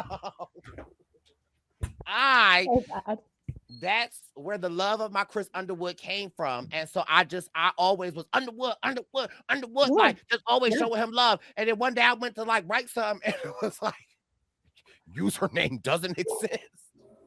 He blocked you? That is So, the funniest thing.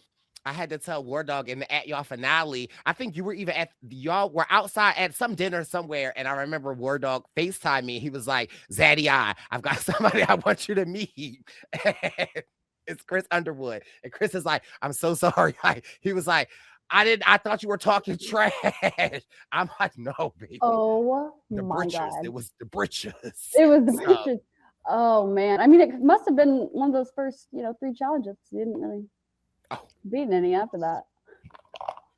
Laura, I am not trying to get blocked again. Okay? No, I can joke about it now because obviously I love Chris, but I think it's funny. He's great. That's I do remember that on Twitter. I do. You were my favorite person ever on Twitter. Because I was back. I used to be home, but Yeah.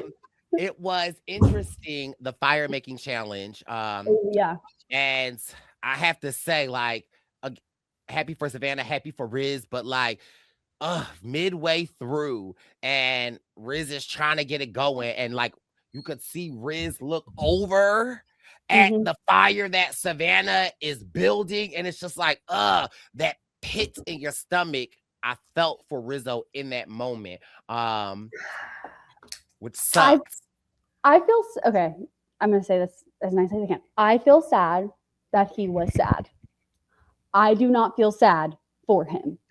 You are on Survivor and you are going into the final 4 and you don't know how to make fire. You haven't made fire the entire time. It is crazy town to me. It's crazy town. I'm sorry. It's insane. Who was making their fire? Was it Christina? Probably but Sage. He wasn't on Christina's team the whole time. So I don't team, dear God. Tribe. If you go post Final 4 fire making challenge, if you go on Survivor, you should know how to make fire. Period. Right. I am so confused. And like I get that.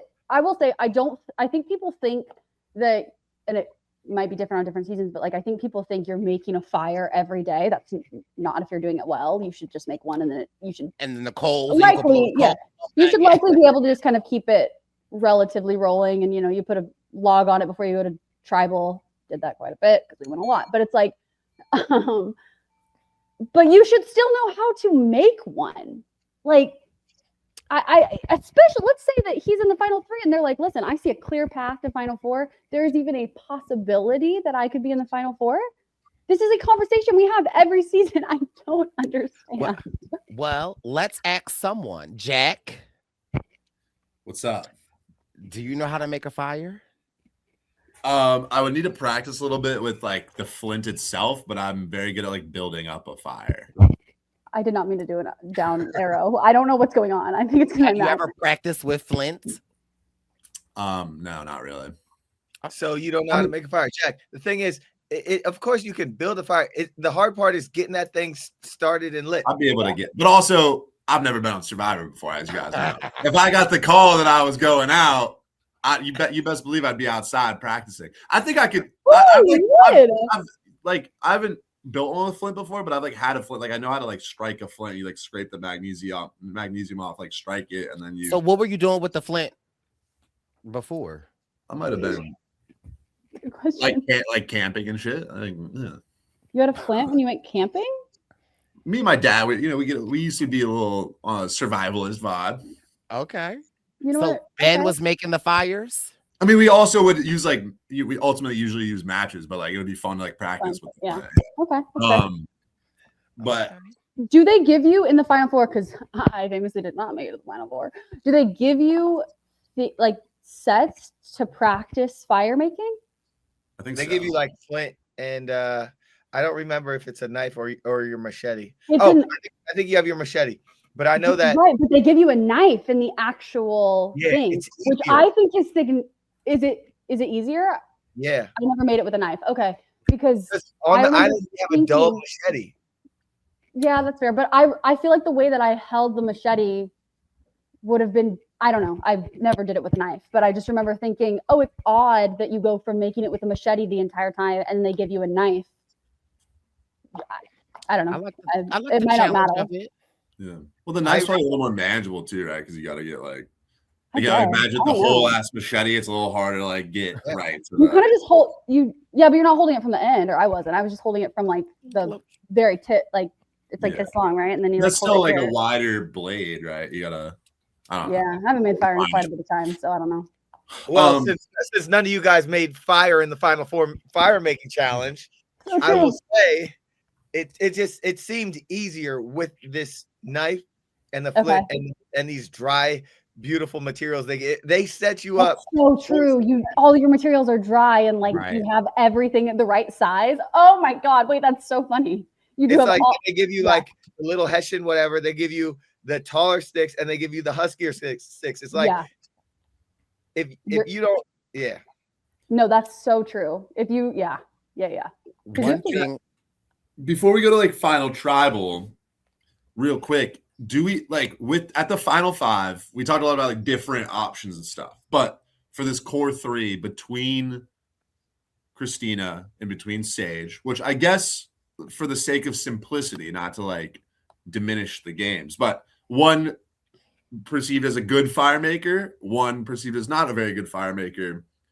Who does it benefit to keep Christina versus Sage? Like, was this the right decision for that trio?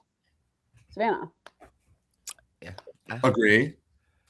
Do you think for Rizzo clearly wanted to keep Christina, which I think probably a fine call, but because I think it's sort of like for Savannah, it's sort of twofold where if you think you're going to win the final 4 challenge, it's good to have Christina because she could maybe take out whoever you want.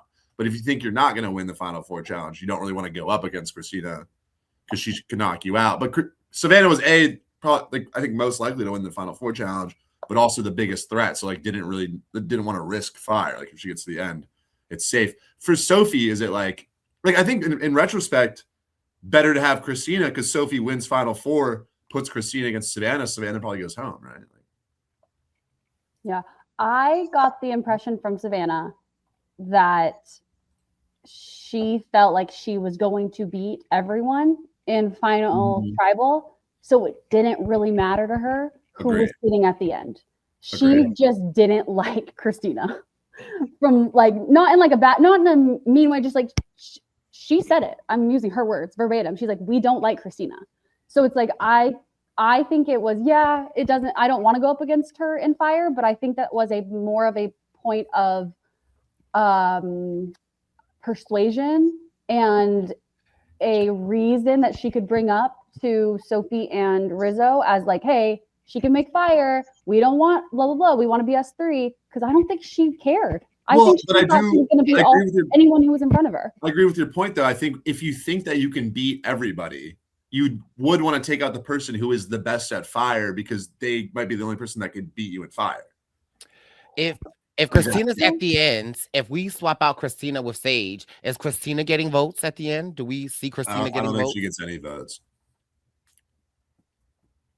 Do you have Rizzo and I haven't read any of the post episode interviews, but have Rizzo and Savannah spoken on what they thought when Sophie put them up in fire? Were they surprised? Were they like, have they given any comment on it? I haven't seen anything, but I haven't dug deep. I haven't looked at all. But Rizzo even out there was that like he was like, if you're gonna put me in fire, put me against Savannah, please. You know. But I guess back to my question, like for Sophie, who was ultimately kind of the swing vote at 5, do you keep Christina hoping maybe she can knock out Savannah, or do you keep Sage being like, because Sophie hadn't won a challenge before, so I think in Sophie's mind maybe it's like, if I am in fire, well, maybe I don't want to go against Christina. I think that Sophie was convinced by Savannah. I think that she was convinced by Savannah, and I think this is kind of where I was coming from when I was talking about the why was there no conversation on like any movement from this 3 of. It was so interesting to me to see this like very clearly run alliance by Savannah, and Savannah sitting there and being like, guys, this is what we're doing, and almost shocked that her 2 minions feels kind of derogatory, and I don't mean it that way, but I think that she viewed them like that, or at least that's the edit that we got of these 2 people that were maybe stepping out of line, and then all of a sudden we get to the final 4, and it's like, hold on, you're my best friend on this island. How dare you not give me the chance to talk to you? And all this, like, there was such a switch up between the vibe of that threesome. So I'm like, why were we not seeing Sophie feel more independent of Savannah before now? You know what I'm kind of trying to Yeah, say? no, I get it. But that's why I also feel like Sophie saying, like, I don't want to talk. I really feel like it was a direct kind of like, I think we see who it hit the most. I feel like that was her way of being like, let me take a step back, sis. Let me kind of make this decision on my own. Yeah. But we haven't seen in a long time a final three of all women, right? And so I think that despite of whatever we think of each player, like, I think it was really great to see Sophie, Savannah, and Sage in their own right, in my own opinion. I don't care what y'all say. Y'all could Mitch me on the internet. But no, you said at the end you deserve it, and I stand by that 100%. You got there. They're all there. Like I don't care. Like, Sage played a great game. I don't care what none of y'all say. Like, Sage played the Sage game, and I know that, like, I feel like the edit tried to put like Sage as the antichrist to Savannah, which I really didn't necessarily see that. I just felt like Sage was just knocking out whoever was in her way and just trying to survive. I also feel like Sophie B came from nothing, from literally shambles to now being with these people. Savannah has been in control, been knowing her own game, and I just think in their own right, they all are really strong players. And so it was a strong final three. Two little facts courtesy of Zach Wurtenberger. Shout out, Zach. This was the third all-women final three ever. There's only been one all-man final three, strangely. And then I think this is also only the third time that the third place finisher received a vote at Final Tribal. And that's third place as in it wasn't a tie between second and third who both got a vote. Interesting comment from MC during Final Tribal when she votes for Sophie. And she says, I came in here feeling one specific way and you completely changed my opinion. I thought was super interesting because I don't know who was talking. It might have been, I don't know who it was. It might have been Ethan. I don't know. Was talking about how he wishes that there were cameras on Ponderosa. Yeah, on the Tyson podcast. Yes. And he was like, because what people don't see is that people get to Ponderosa and they are vying for their winner. And 100 million% on my season, I can't speak for others, obviously, but there was like a very core group of people that were pretty much hitting people over the head, like, you're voting for Chris Underwood, you're voting for Chris Underwood, you're voting for Chris Underwood. Like, it was very clear that there was like a set amount of people, like the Edge kind of OGs almost, that were like, we're voting for Chris. Like, well, there is like lobbying going on within Ponderosa on the jury. So I thought it was so interesting that she made that comment and that they showed it where she was like, I came in here thinking this specific way. Not that she was swayed on Ponderosa, but I do think that people are talking. Like, it is there are conversations happening. I'll tell you what, I've said it before on Winners at War. That's what happened. And there were conversations, and then there were people hiding information and stuff. And when certain people, like, it was like me, Adam, Nick, received word that like people were voting for Natalie. Yeah. I think everyone knew Tony played the strongest game.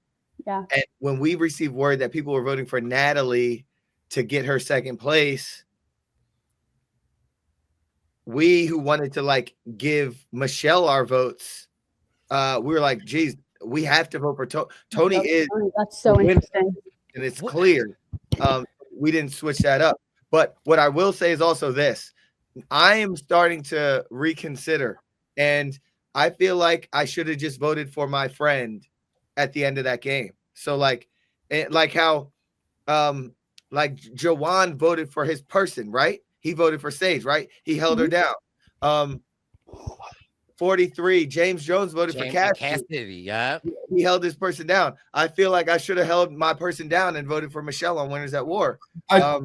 Yeah, I hear that, but at the same time, at least from what I've heard from you and just in general, is like when you do see a coalition that's going to vote for Natalie, who, you know, had her own arc, but being voted out first and coming back, I think most people knew that Tony deserved the win. And so when you don't quite know where the numbers are going to fall, then it might feel like I don't want to throw, like at that point, Michelle's also going to be third place either way. And it's like, if your vote decided whether Tony or Natalie won, it's like, okay, you don't want to vote for like the third party candidate. You want to like make sure your vote counts. Yeah, you're right. With this, it's like, okay, Jawan probably knew who's gonna win. He's like, all right, let me show Sage love, you know. So You're right. What do y'all feel about that? Like, what's your general perception of that Ponderosa politicking? Is that not a part of the game? Yes, yeah, it is. It is. And I think you have a bunch of people fresh out the game too, who are like still in that strategic mind.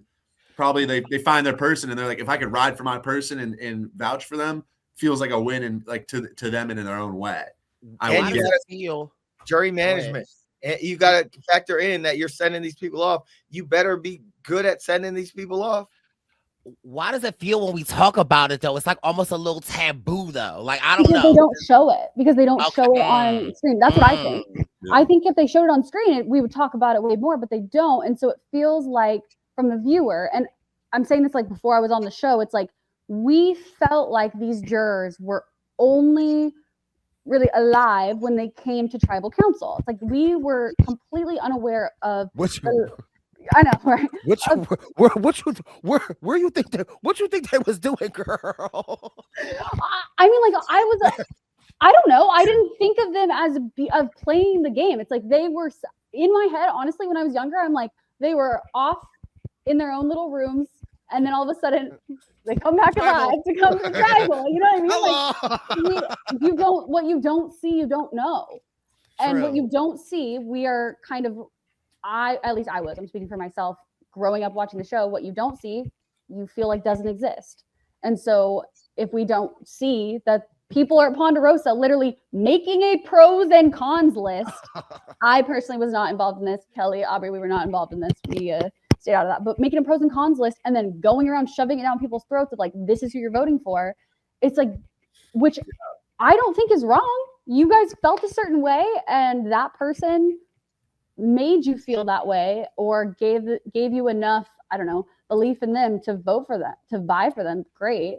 But we don't see it. And it's just such a unique instance of that too. I feel like we've talked about that with you on past episodes of like the perspective of the people on the edge. I just wish there was Ponderosa back in general. And even when they used to have it, they didn't really show like the lobbying that would go down, but it was always fun. Can I tell you another little random Brice story? Oh, I can't wait. Ponderosa used to be a thing. We used to watch the Ponderosa videos. Mm-hmm. I remember when I got voted out. Yes, I remember being like, it's fine. My time is over. I'm going to get to Ponderosa and still, I'm going to be the king of that Ponderosa video. Like, I couldn't wait. I got back. They're like, oh, you want to take a shower? I'm like, no, get me to the bar. Give me a margarita. Give me my food. And I remember Caitlin turned around. I was like, Caitlin, when are the Ponderosa cameras coming out? And she was like, oh baby boo. Oh my God, Rita, I'm so sad for you. I felt like that hurt even more. Totally. They're like, you're so high energy, Brice. I'm like, it's fine. I'm like, I'm gonna kill it on the Ponderosa cam. I literally understand exactly what you are saying because when I tell you, I used to watch those Ponderosa videos like that. That was my favorite part. I loved it. I'm like, yes, give it to me. Give it to me. How did you walk off? Like, what did you weigh? Your first meal when you got to that Ponderosa? Yeah. No, I'm selfish that I lived for my Ponderosa video. It's like, absolutely. I'm imagining Brice going to sleep one of the nights in Ponderosa being like, there's probably hidden cameras somewhere. They're probably not telling us. Like, because they want to be super authentic. It's like a documentary. It's so great to be here. Like, no, I was pissed. Brice was over in Thailand eating the mango sticky rice. Like, I gotta make sure I look okay. You guys can come out now. You guys can come out now. Like, no, but mind you, so sad. I don't know why I'm telling y'all this story. I'm trying to tell y'all, I was defeated. I was so sad to the point. Shout out to Caitlin Moore. That's my girl. You know what my girl did? She got a camera. She went and got her phone and she went and recorded me. She went and got her phone and was like, tell me about your first meal, Brice. Oh my God, release the tape. Wow. Right now, Release I have to text her. the tape. She told him, she was like, this is how all the Ponderosa videos are done. Absolutely. what They're we do. Really high quality. Really high quality. Oh trying- my I- God. I So had a you- traumatic time. I need all early boots to use Brice as an example, because you see, not only was he the eliminated his first time at Tribal, not only did he get to Ponderosa and not have a Ponderosa video, not only did he not know the winner of his season, not only did he tell me he only got Tony's number on season 40 when I was on Don't even say that. but look at him now. Time out. And Laura, you triggered me earlier this episode talking about the fire. Okay. Put a log on before you go to Tribal. Bitch, before we left, Oh no. they were just leaving the fire. And I was like, we got to put something on there. I'm the one that put the log on the fire. You know what? And they owe you their life, because listen, as someone who went to quite literally every single tribal except for one, coming back to a camp and not having put a log on there, and then all of a sudden you're freezing cold, there's no light, you have to try and make a fire, when especially if the moon phase is down and it's not any type of moon and it is pitch black, good luck. So they owe you their life. And I got slack. Jeremiah was like, but don't mind, the fire gonna burn through the log, Brice. I'm like, yeah, but Not if you put a huge one on there and then we you can have the blow the coals. embers. Yeah, Like, tell 'em. you sure good at blowing. I remember this whole conversation we had. I'm being Okay. so serious. Okay. I thought I was coming back. That's what happened. Can we But- talk a little bit about Final Tribal? Can Yeah, we sorry. can we give credit back to Survivor, because these last couple of seasons they haven't been doing the individual questions, and that has pissed me off. And so Yeah. I was very grateful that everyone got to ask a question. They weren't jumping around. They weren't like editing. 100%. Agree. Thank you. Thank Halfway you. through, I was like, hold on, wait. Are we because I just like don't really usually pay attention to what the jurors are asking, because I usually think it's really stupid, and like I just don't care. Like they're usually so dumb. It's like, how did you outplay? How did you outwit? And then all of a sudden I was like, hold the phone, Christina. Listen, Ask it again. Ask Okay. it again. Bring back crazy jury questions. That was my favorite thing of Final Tribal growing up. Like I so vividly remember really good jury questions, and not that it was good, and not that I would say do it again, but I will say that Corinne's question girl, to Sugar girl, lives rent free in my mind. It Girl. was one of the most girl, good or bad, but girl. one of the most iconic parts of that Ever. season ever of Ever. any jury ever. Natalie's question to Parvati in Micronesia. I remember it. I think it's fun. You get to ask whatever you want. It's Okay. great. Yes. Wait, Agree. I forget who asked it, but remember when somebody asked like, "You're not going to win," and tell me why. So I forget something of the laws, or somebody was like, "You're not going to win," and tell me why you're not going, or something. But like, I missed the crazy question. I miss the crazy questions. Bring them And- back. When I tell you, I wish more than anything that we had that on my season. No, like that would be so much pressure. I'd be like, what am I gonna ask? I don't know. But it's so fun. Bring it back. Bring it back. And I love and Christina's look- question. Yeah, girl, Lauren. That the Best part. Best part. My mind's. I I'm was all gonna over. ask every question. Sorry, I'm all over the place. Yes, right. Because even with MC saying like, my mind got changed. The way that people were asking questions, the way Christina's question. First of all, I love Christina, but it's like, Christina, you voted for Savannah, baby. Yeah. It seems like that question was not designed for you to wanna, but and But I don't to see Savannah have to answer it. And then the editing that showed Sophie knowing the name, like it was fantastic. I was like, bring it back. Bring it back. Oh, It's that so that good. highlight. But Yeah. also, again, shout out to Sophie B. Shout out to Sage. Baby, Savannah mopped the floor respectfully. What? I felt like Savannah did a great job outside of that question. Well, sure. I just felt like her put like I knew she would. She put reporter Savannah, and I enjoy watching Savannah. Outside of I thought Sophie B was like crushed Final Tribal, and I thought that Savannah was good, but like that one question was like a big time fumble in a way. So to me, Sophie B was like the standout performance. You're right. Maybe I'll tell you what though. No, about that one question, for her to not know much at all, I thought she did a good job of picking it up as far as like she added things in there that she did know about Right. people to kind of like as a consolation or something. So I have respect for her attempt.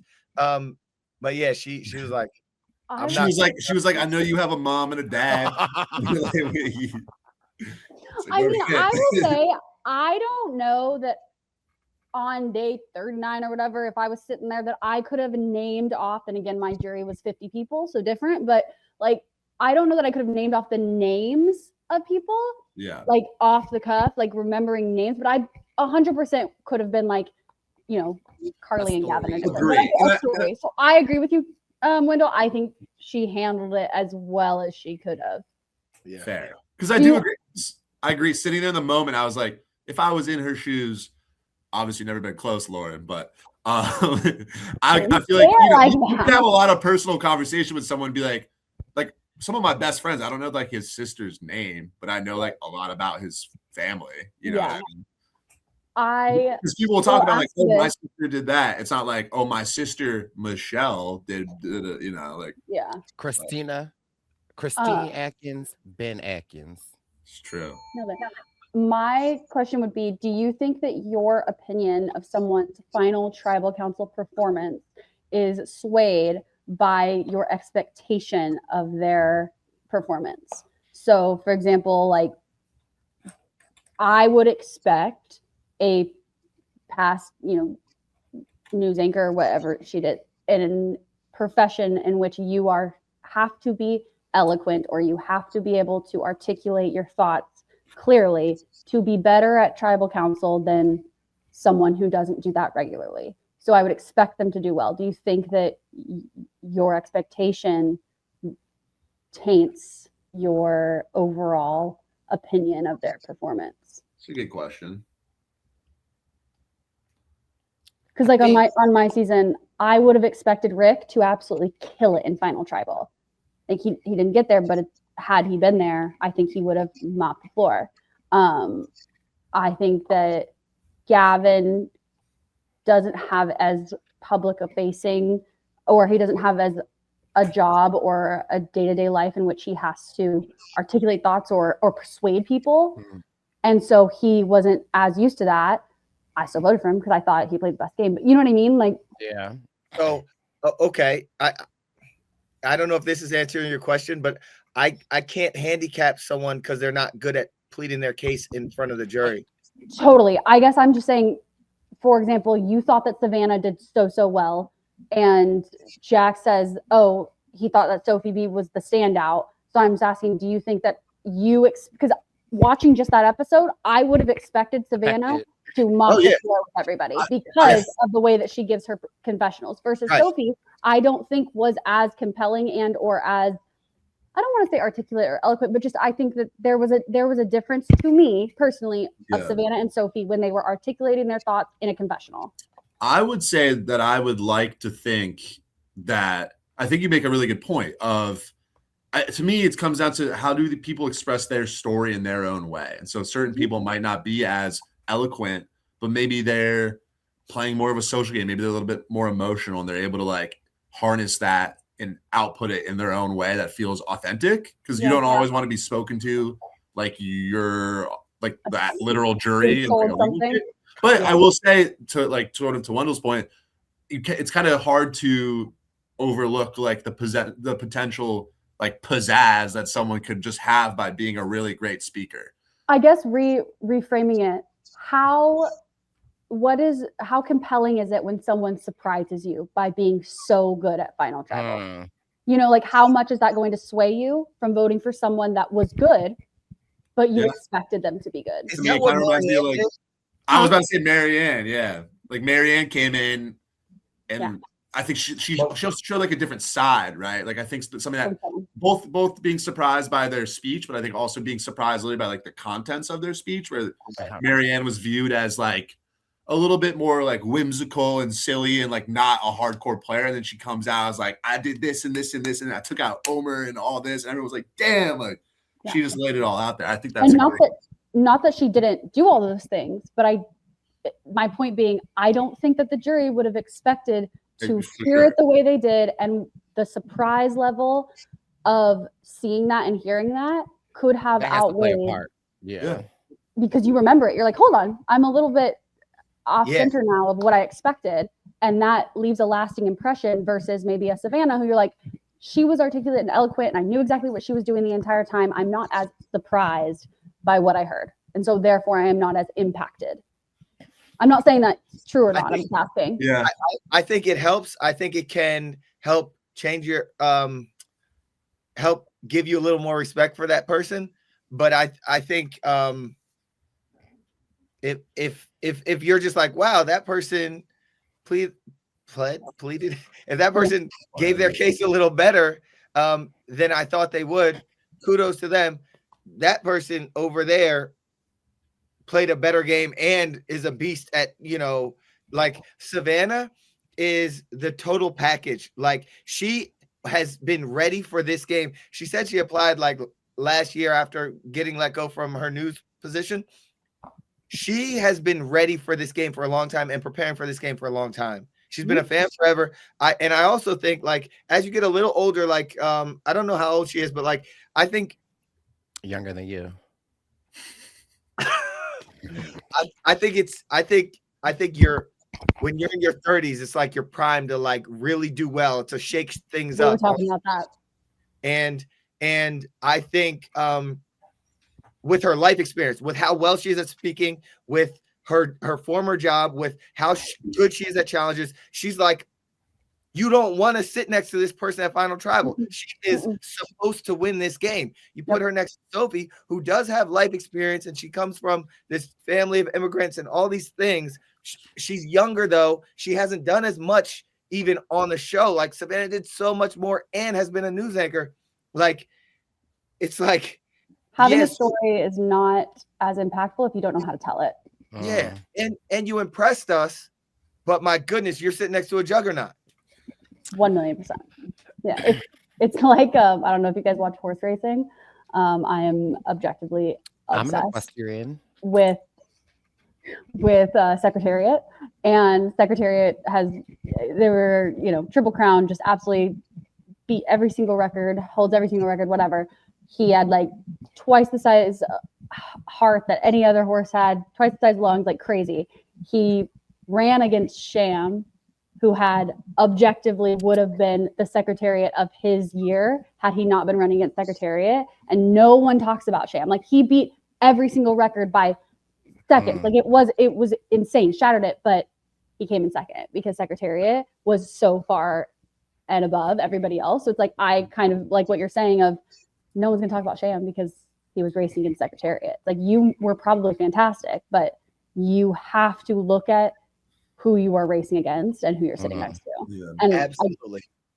I don't know. I think it kind of reminds me of, I think it was like Survivor Token Cheens, where great season. I think Steven, when he was pleading his case, said something about like, well, JT is a country boy. Like JT is charming. Like this is just JT.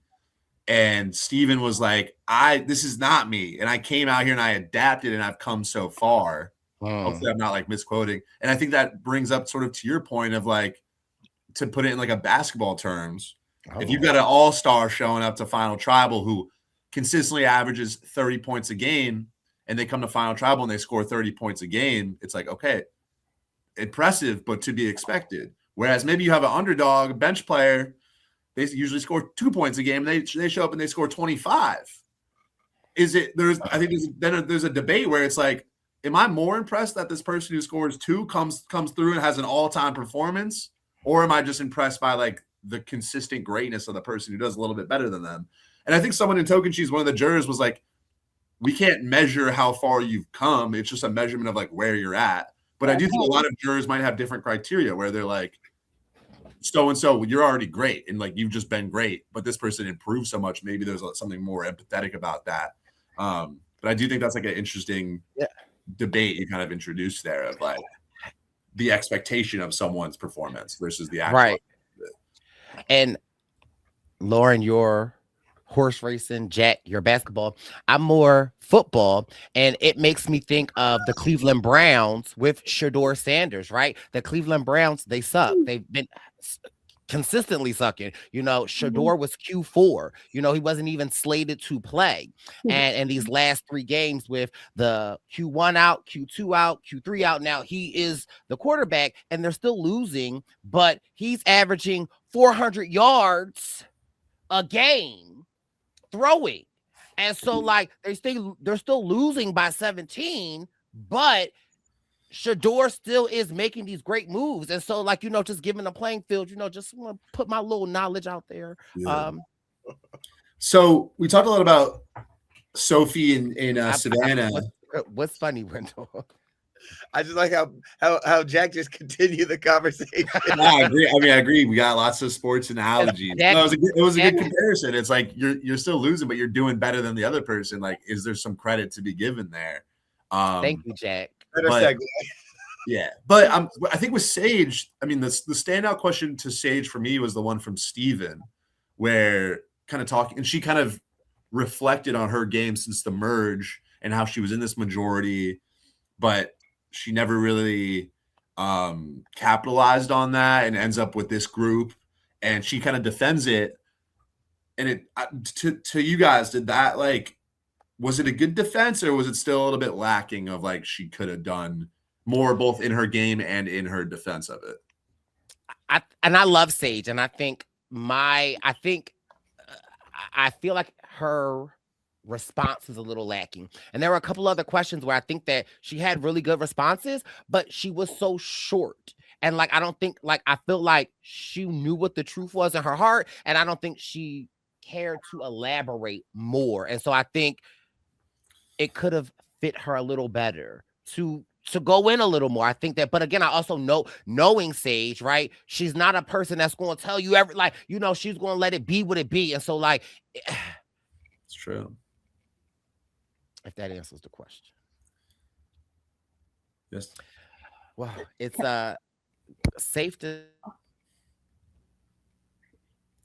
Wait, hello? Yes. Okay, good. It cut out. Sorry. Oh, no, that was me. Wait, before we wrap up, I just have one more quick question. Yeah, we can't wrap up before we talk about 50. Sorry. I feel like that's almost got to be a whole other episode, which I mean, we can definitely do it. 2 seconds. Well, real quick, before 50, I'm just curious, in like one word, obviously biased because we watched it unfold a certain way. If you were on the jury, who would you have voted for? We'll go Brice, Wendell, Lauren, and then I'll give mine a little 2 seconds. You asked the question. You go first. But he wasn't on Survivor. Okay. Yeah.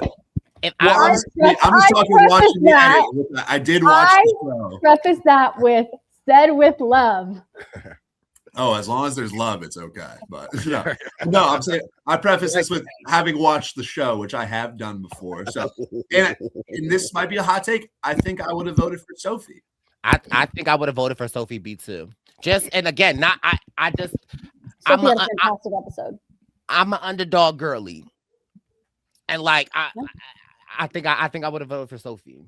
I would have voted for Savannah because I thought she played a stronger game and she was a beast. Fair. Yeah. Sorry, that wasn't. I totally would understand why people would vote for Savannah. I just think I leaned a little because this is probably going to be a hot take, but challenge wins and stuff they don't matter that much to me. And like fire making challenge also doesn't really matter that much to me. Oh. And so I'm almost more impressed when someone like Sophie maneuvers without ever winning challenges. Jack, I'll tell you what. I can't wait. What? No, I'm just so excited. No. I'm very impressed with how Sophie played. Like, if I don't remember what I said in the cast assessment, but watching her the first few episodes and everything, like I'm so impressed with how, like, when you go to tribal a lot, it's like immediate survivor school. And if you make it through tribal a lot, you have an edge up on a lot of other people on the island. And she went to her survivor school. She was the last one standing out of her tribe, and her maneuverability was like really good. Like the way she would how she got with Rizzo and Savannah, how she played the middle. Like, yo, I would have never predicted this from her, and her game impressed me so much. I'll give you that. But to what Jack, to your basketball analogy, when you have like a player that, you know, averages whatever, but if they're against LeBron, who's been doing it for 20 years, it's just like, yo, she was next to Secretariat in my opinion, you know, like she was just next to a beast. But that can't discredit her playing a great game with a couple fumbles. Like we wanted her to make that big move a little earlier, you know, and no one, it's hard to play a flawless game, but my goodness, she really did play a great game. Like I've been rooting for her all season. Yeah, sure. And then Lauren, what would your answer be? I think I vote for Savannah. I think I vote for Savannah unless, I don't think I can vote for anyone but Savannah, in my opinion. Just even from, like, if I just took this episode, I think that the way that she maneuvered her alliance, the way that she was able to just control Rizzo and Sophie and then to win when she needed to win, because I think she doesn't win that Final Five immunity. I think there's a bigger conversation about sending her home. And I do think there's something to be said. I agree with you that I do think that New Era especially, but there was kind of a shift, and I don't really know when it was, when people stopped respecting challenge wins as much as they respected social game and strategy. I think that there was a shift away from being really deeply impressed by winning challenges. And as someone who has personally never won a challenge, but was a solid second place winner, it is extremely difficult to win when you need to win and to win that many times. Like I think it's not as focused on, and I don't think it gets enough credit for some reason, and I don't know why, but to win when you need to win is huge. And like, it is just, and I think it's like people don't give it as much credit because you don't have to see the scramble and they don't feel like you have to work as hard. It's like, right. That is the point. That is why there are challenges. And so I think that there's that. And then I think the social game, just watching her absolutely, in my opinion, completely run circles strategy wise and social wise around Rizzo and Sophie. Well, you can't not vote for her. Well, okay. So here's what I'll say about the challenges, because I know like a lot of people value challenges. I think that's totally like respectable. This isn't something a hill that I die on. I do agree. I think the times where I do respect it the most is if you need to win. But to me, that's more later in the game. If you're the biggest threat at 5 and you win and you secure your spot, I respect that. If people are targeting you at 12 and you need to win, I'm kind of like, well, why are you getting targeted at 12? But my thing is, I actually think Rizzo and Sophie might have played better social games, so that's why I give some weight to them. Like, I don't think Savannah was running circles strategically or socially. They pretty even, at least. And maybe there's an argument one way or the other. I kind of don't even mean outside of that threesome. I'm actually just talking about just with those two. To me, it felt like Savannah was dictating what those two did, which was enough to insulate her and protect her. I'm talking about that 3 as well. I think Really? I feel like Rizzo was maybe guiding more. It's hard to tell. Like, we never really saw like the deep dissection of their conversations, but I think Sophie had more overall agency with her relationships with other people, and I think Rizzo was a little bit more strategic, using the idol to give them like some agency. But again, I still think Savannah winning these challenges, to me, like winning challenges is impressive if you use that to create agency for yourself in the game. And I think Savannah did do that. So like, still very valid, like, impressive game. I do think there's less. I don't know when it happened. Like I said, it is hard to base your entire game off of challenge wins now. I think it's impossible to win and sit at the end and say all I did was win challenges. I think you're at a significant disadvantage. So I think if that was all she did, I don't think she wins. Oh, that's obviously not. Yeah, agree. She's not all she did. It is an interesting shift. I would cite maybe like Game Changers.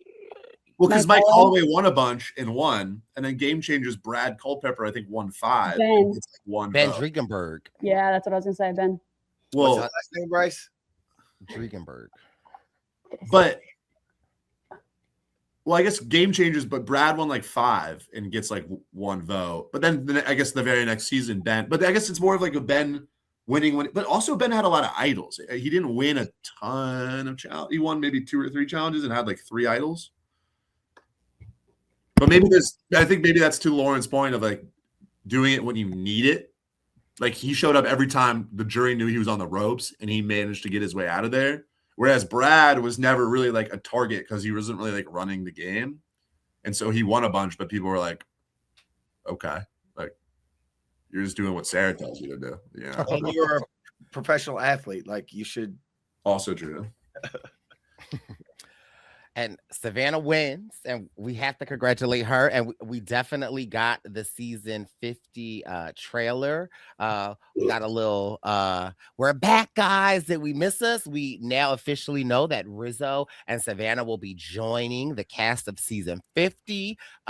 What's y'all take on 50, Yana? Team Aubrey. I'm so excited to see Aubrey. I love Aubrey more than anything in the world. She's just the most incredible person ever. I love Angelina. I'm trying to think who else is on there. I met Tiff recently. Fantastic. Love her. Huge fan. Trying to think if I know anybody else. Who else is on there? I'm gonna look at the whole cast. But catch me with a Team Aubrey t-shirt all freaking season, man. I mean, say what you want, but Team Sari all day. Oh my God, yeah. Day. No. Don't play. Listen, about the queen.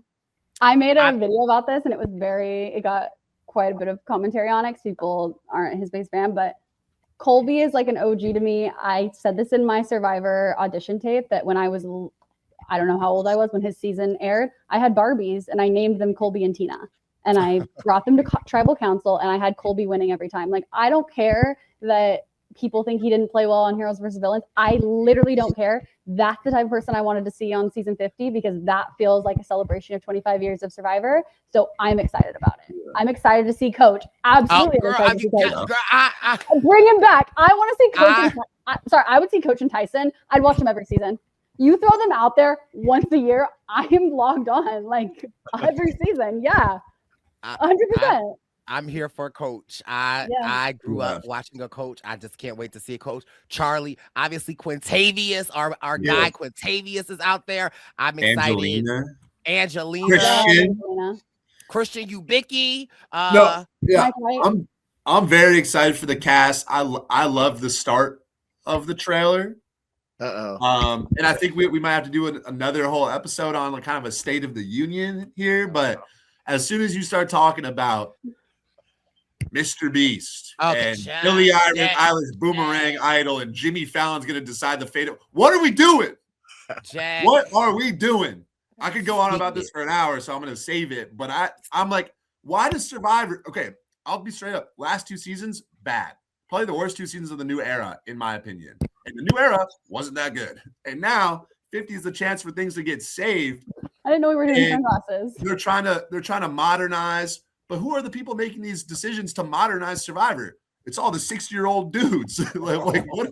And so they're like, what do kids like? Mr. Beast. Let's get just make a good season of Survivor. Like it's not hard. They've done it dozens of times before, and all of a sudden they can't seem to process how to make good. Like I'm still optimistic about 50, but it's like, in what world is the Billie Eilish Boomerang Idol gonna make this shit better? It's not. And like who someone needs to take the reins from Jeff Probst and just be like, I got a question.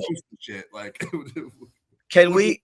Maybe this is for another pod, but can we make assumptions as to what the Billie Eilish boomerang idol even is, or what a Mr. Beast showing up with a box does? Like, I feel like that box, it's either going to be $3 or $5 million. I feel like they're going to be playing for a large sum of money. You think it's gonna be at the start? I was thinking it was gonna be like a challenge that's like more kind of like an auction type of thing. See, I think it's going to be a challenge that like sets the game, like the money increases. Yeah, I can see that. I mean, that mechanic itself might be fun. So like, but it's like, why is Mr. Beast's charismatic ass out on the island? And first of all, get that out the trailer. I want to see the people like this is my preview. Yeah. It's like, who are we doing this for? Like 7-year-olds? You guys have been talking about this for 2 years. You guys have been talking about this for 2 years. I'm serious. But you were 7 watching though, Jack. So I see that's the thing. Maybe they'll recapture a large audience and it could pay dividends in the long run. But I'm like every week it's gonna be like, why? Who the like? Zach Brown's gonna pull up. Everyone's gonna be like, who is this? No disrespect to Zach Brown's music, it's good. But if he showed up on the island, I'd be like, who? It's just gonna be like, is he with baby fat? Like, hey Jack, that would get the kids excited, okay? Yeah, no, that would get like Colby excited. Y'all in the same He was wearing Fat Farm. No, but it's like I'm so excited. Like watching Coach walk in with his little confessional and watching Q canceling everything. I was very excited, so I'm still optimistic. And but I'm like, bro. Do we want? No, we can do it in a different podcast. I was gonna say, you guys taking bets on who you think wins.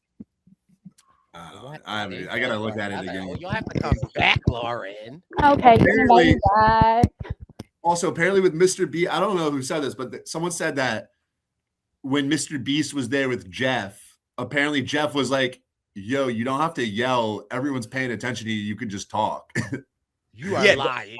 That something like that shows they respect, or that's how you host. Like everyone's listening to you. You don't have to yell. Like you can just speak. I don't think he was that stern about it, but it's like Jeff. Maybe Jeff's. Maybe I got to take my slander against Jeff back because maybe as soon as Mr. Beast got there, Jeff was like, "What are we doing? Like, who is this guy?" I guarantee. Well, maybe not. I don't know. Jeff is.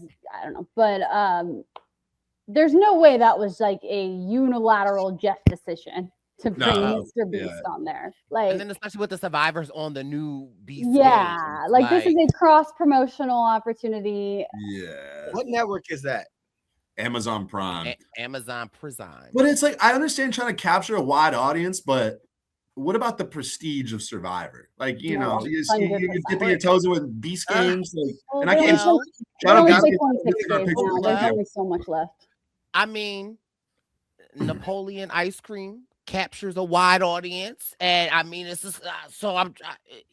This is gonna be Wendy's first season watching because he's Mr. Beast, and he's gonna be sitting there eating his tub of Napoleon ice cream. We gotta stop that. We can't have any being bullied. It's for my uncle. Thank you. It's for my aunt.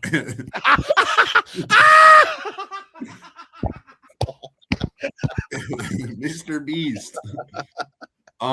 Jack! But I see some of the vision of them. Sorry to glaze. I see some of the vision of them being like, let's make this an event and bring in like some pop culture to it.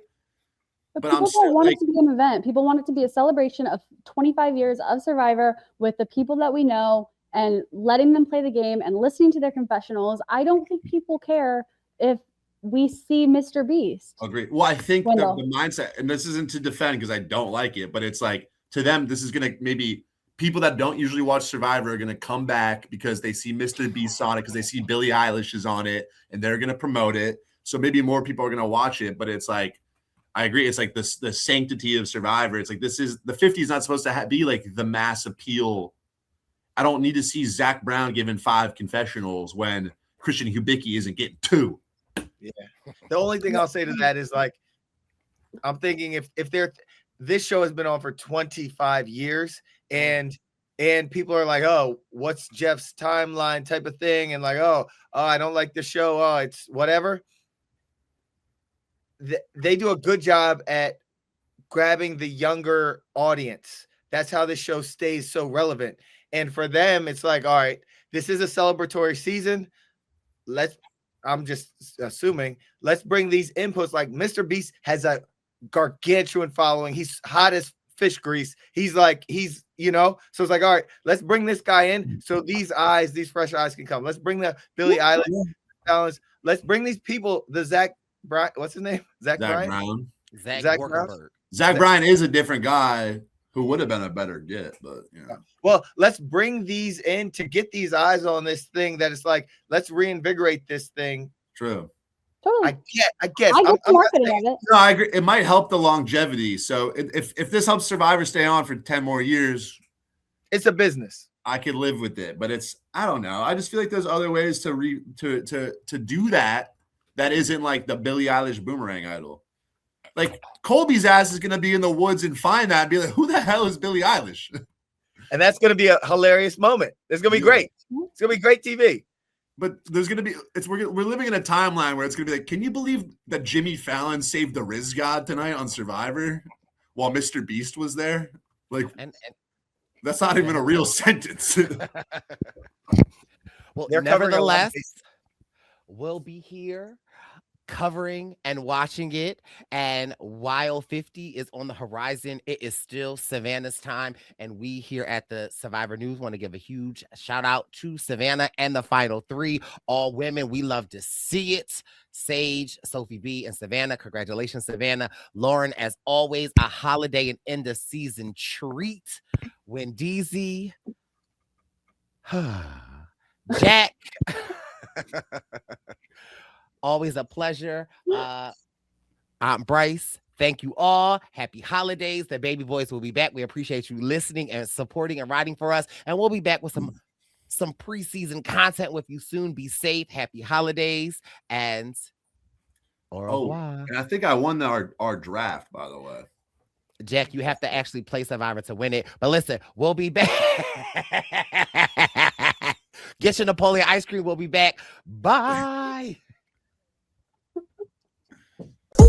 It's the Purple Pants Podcast. You better listen in public, might make your stomach hurt. Ooh.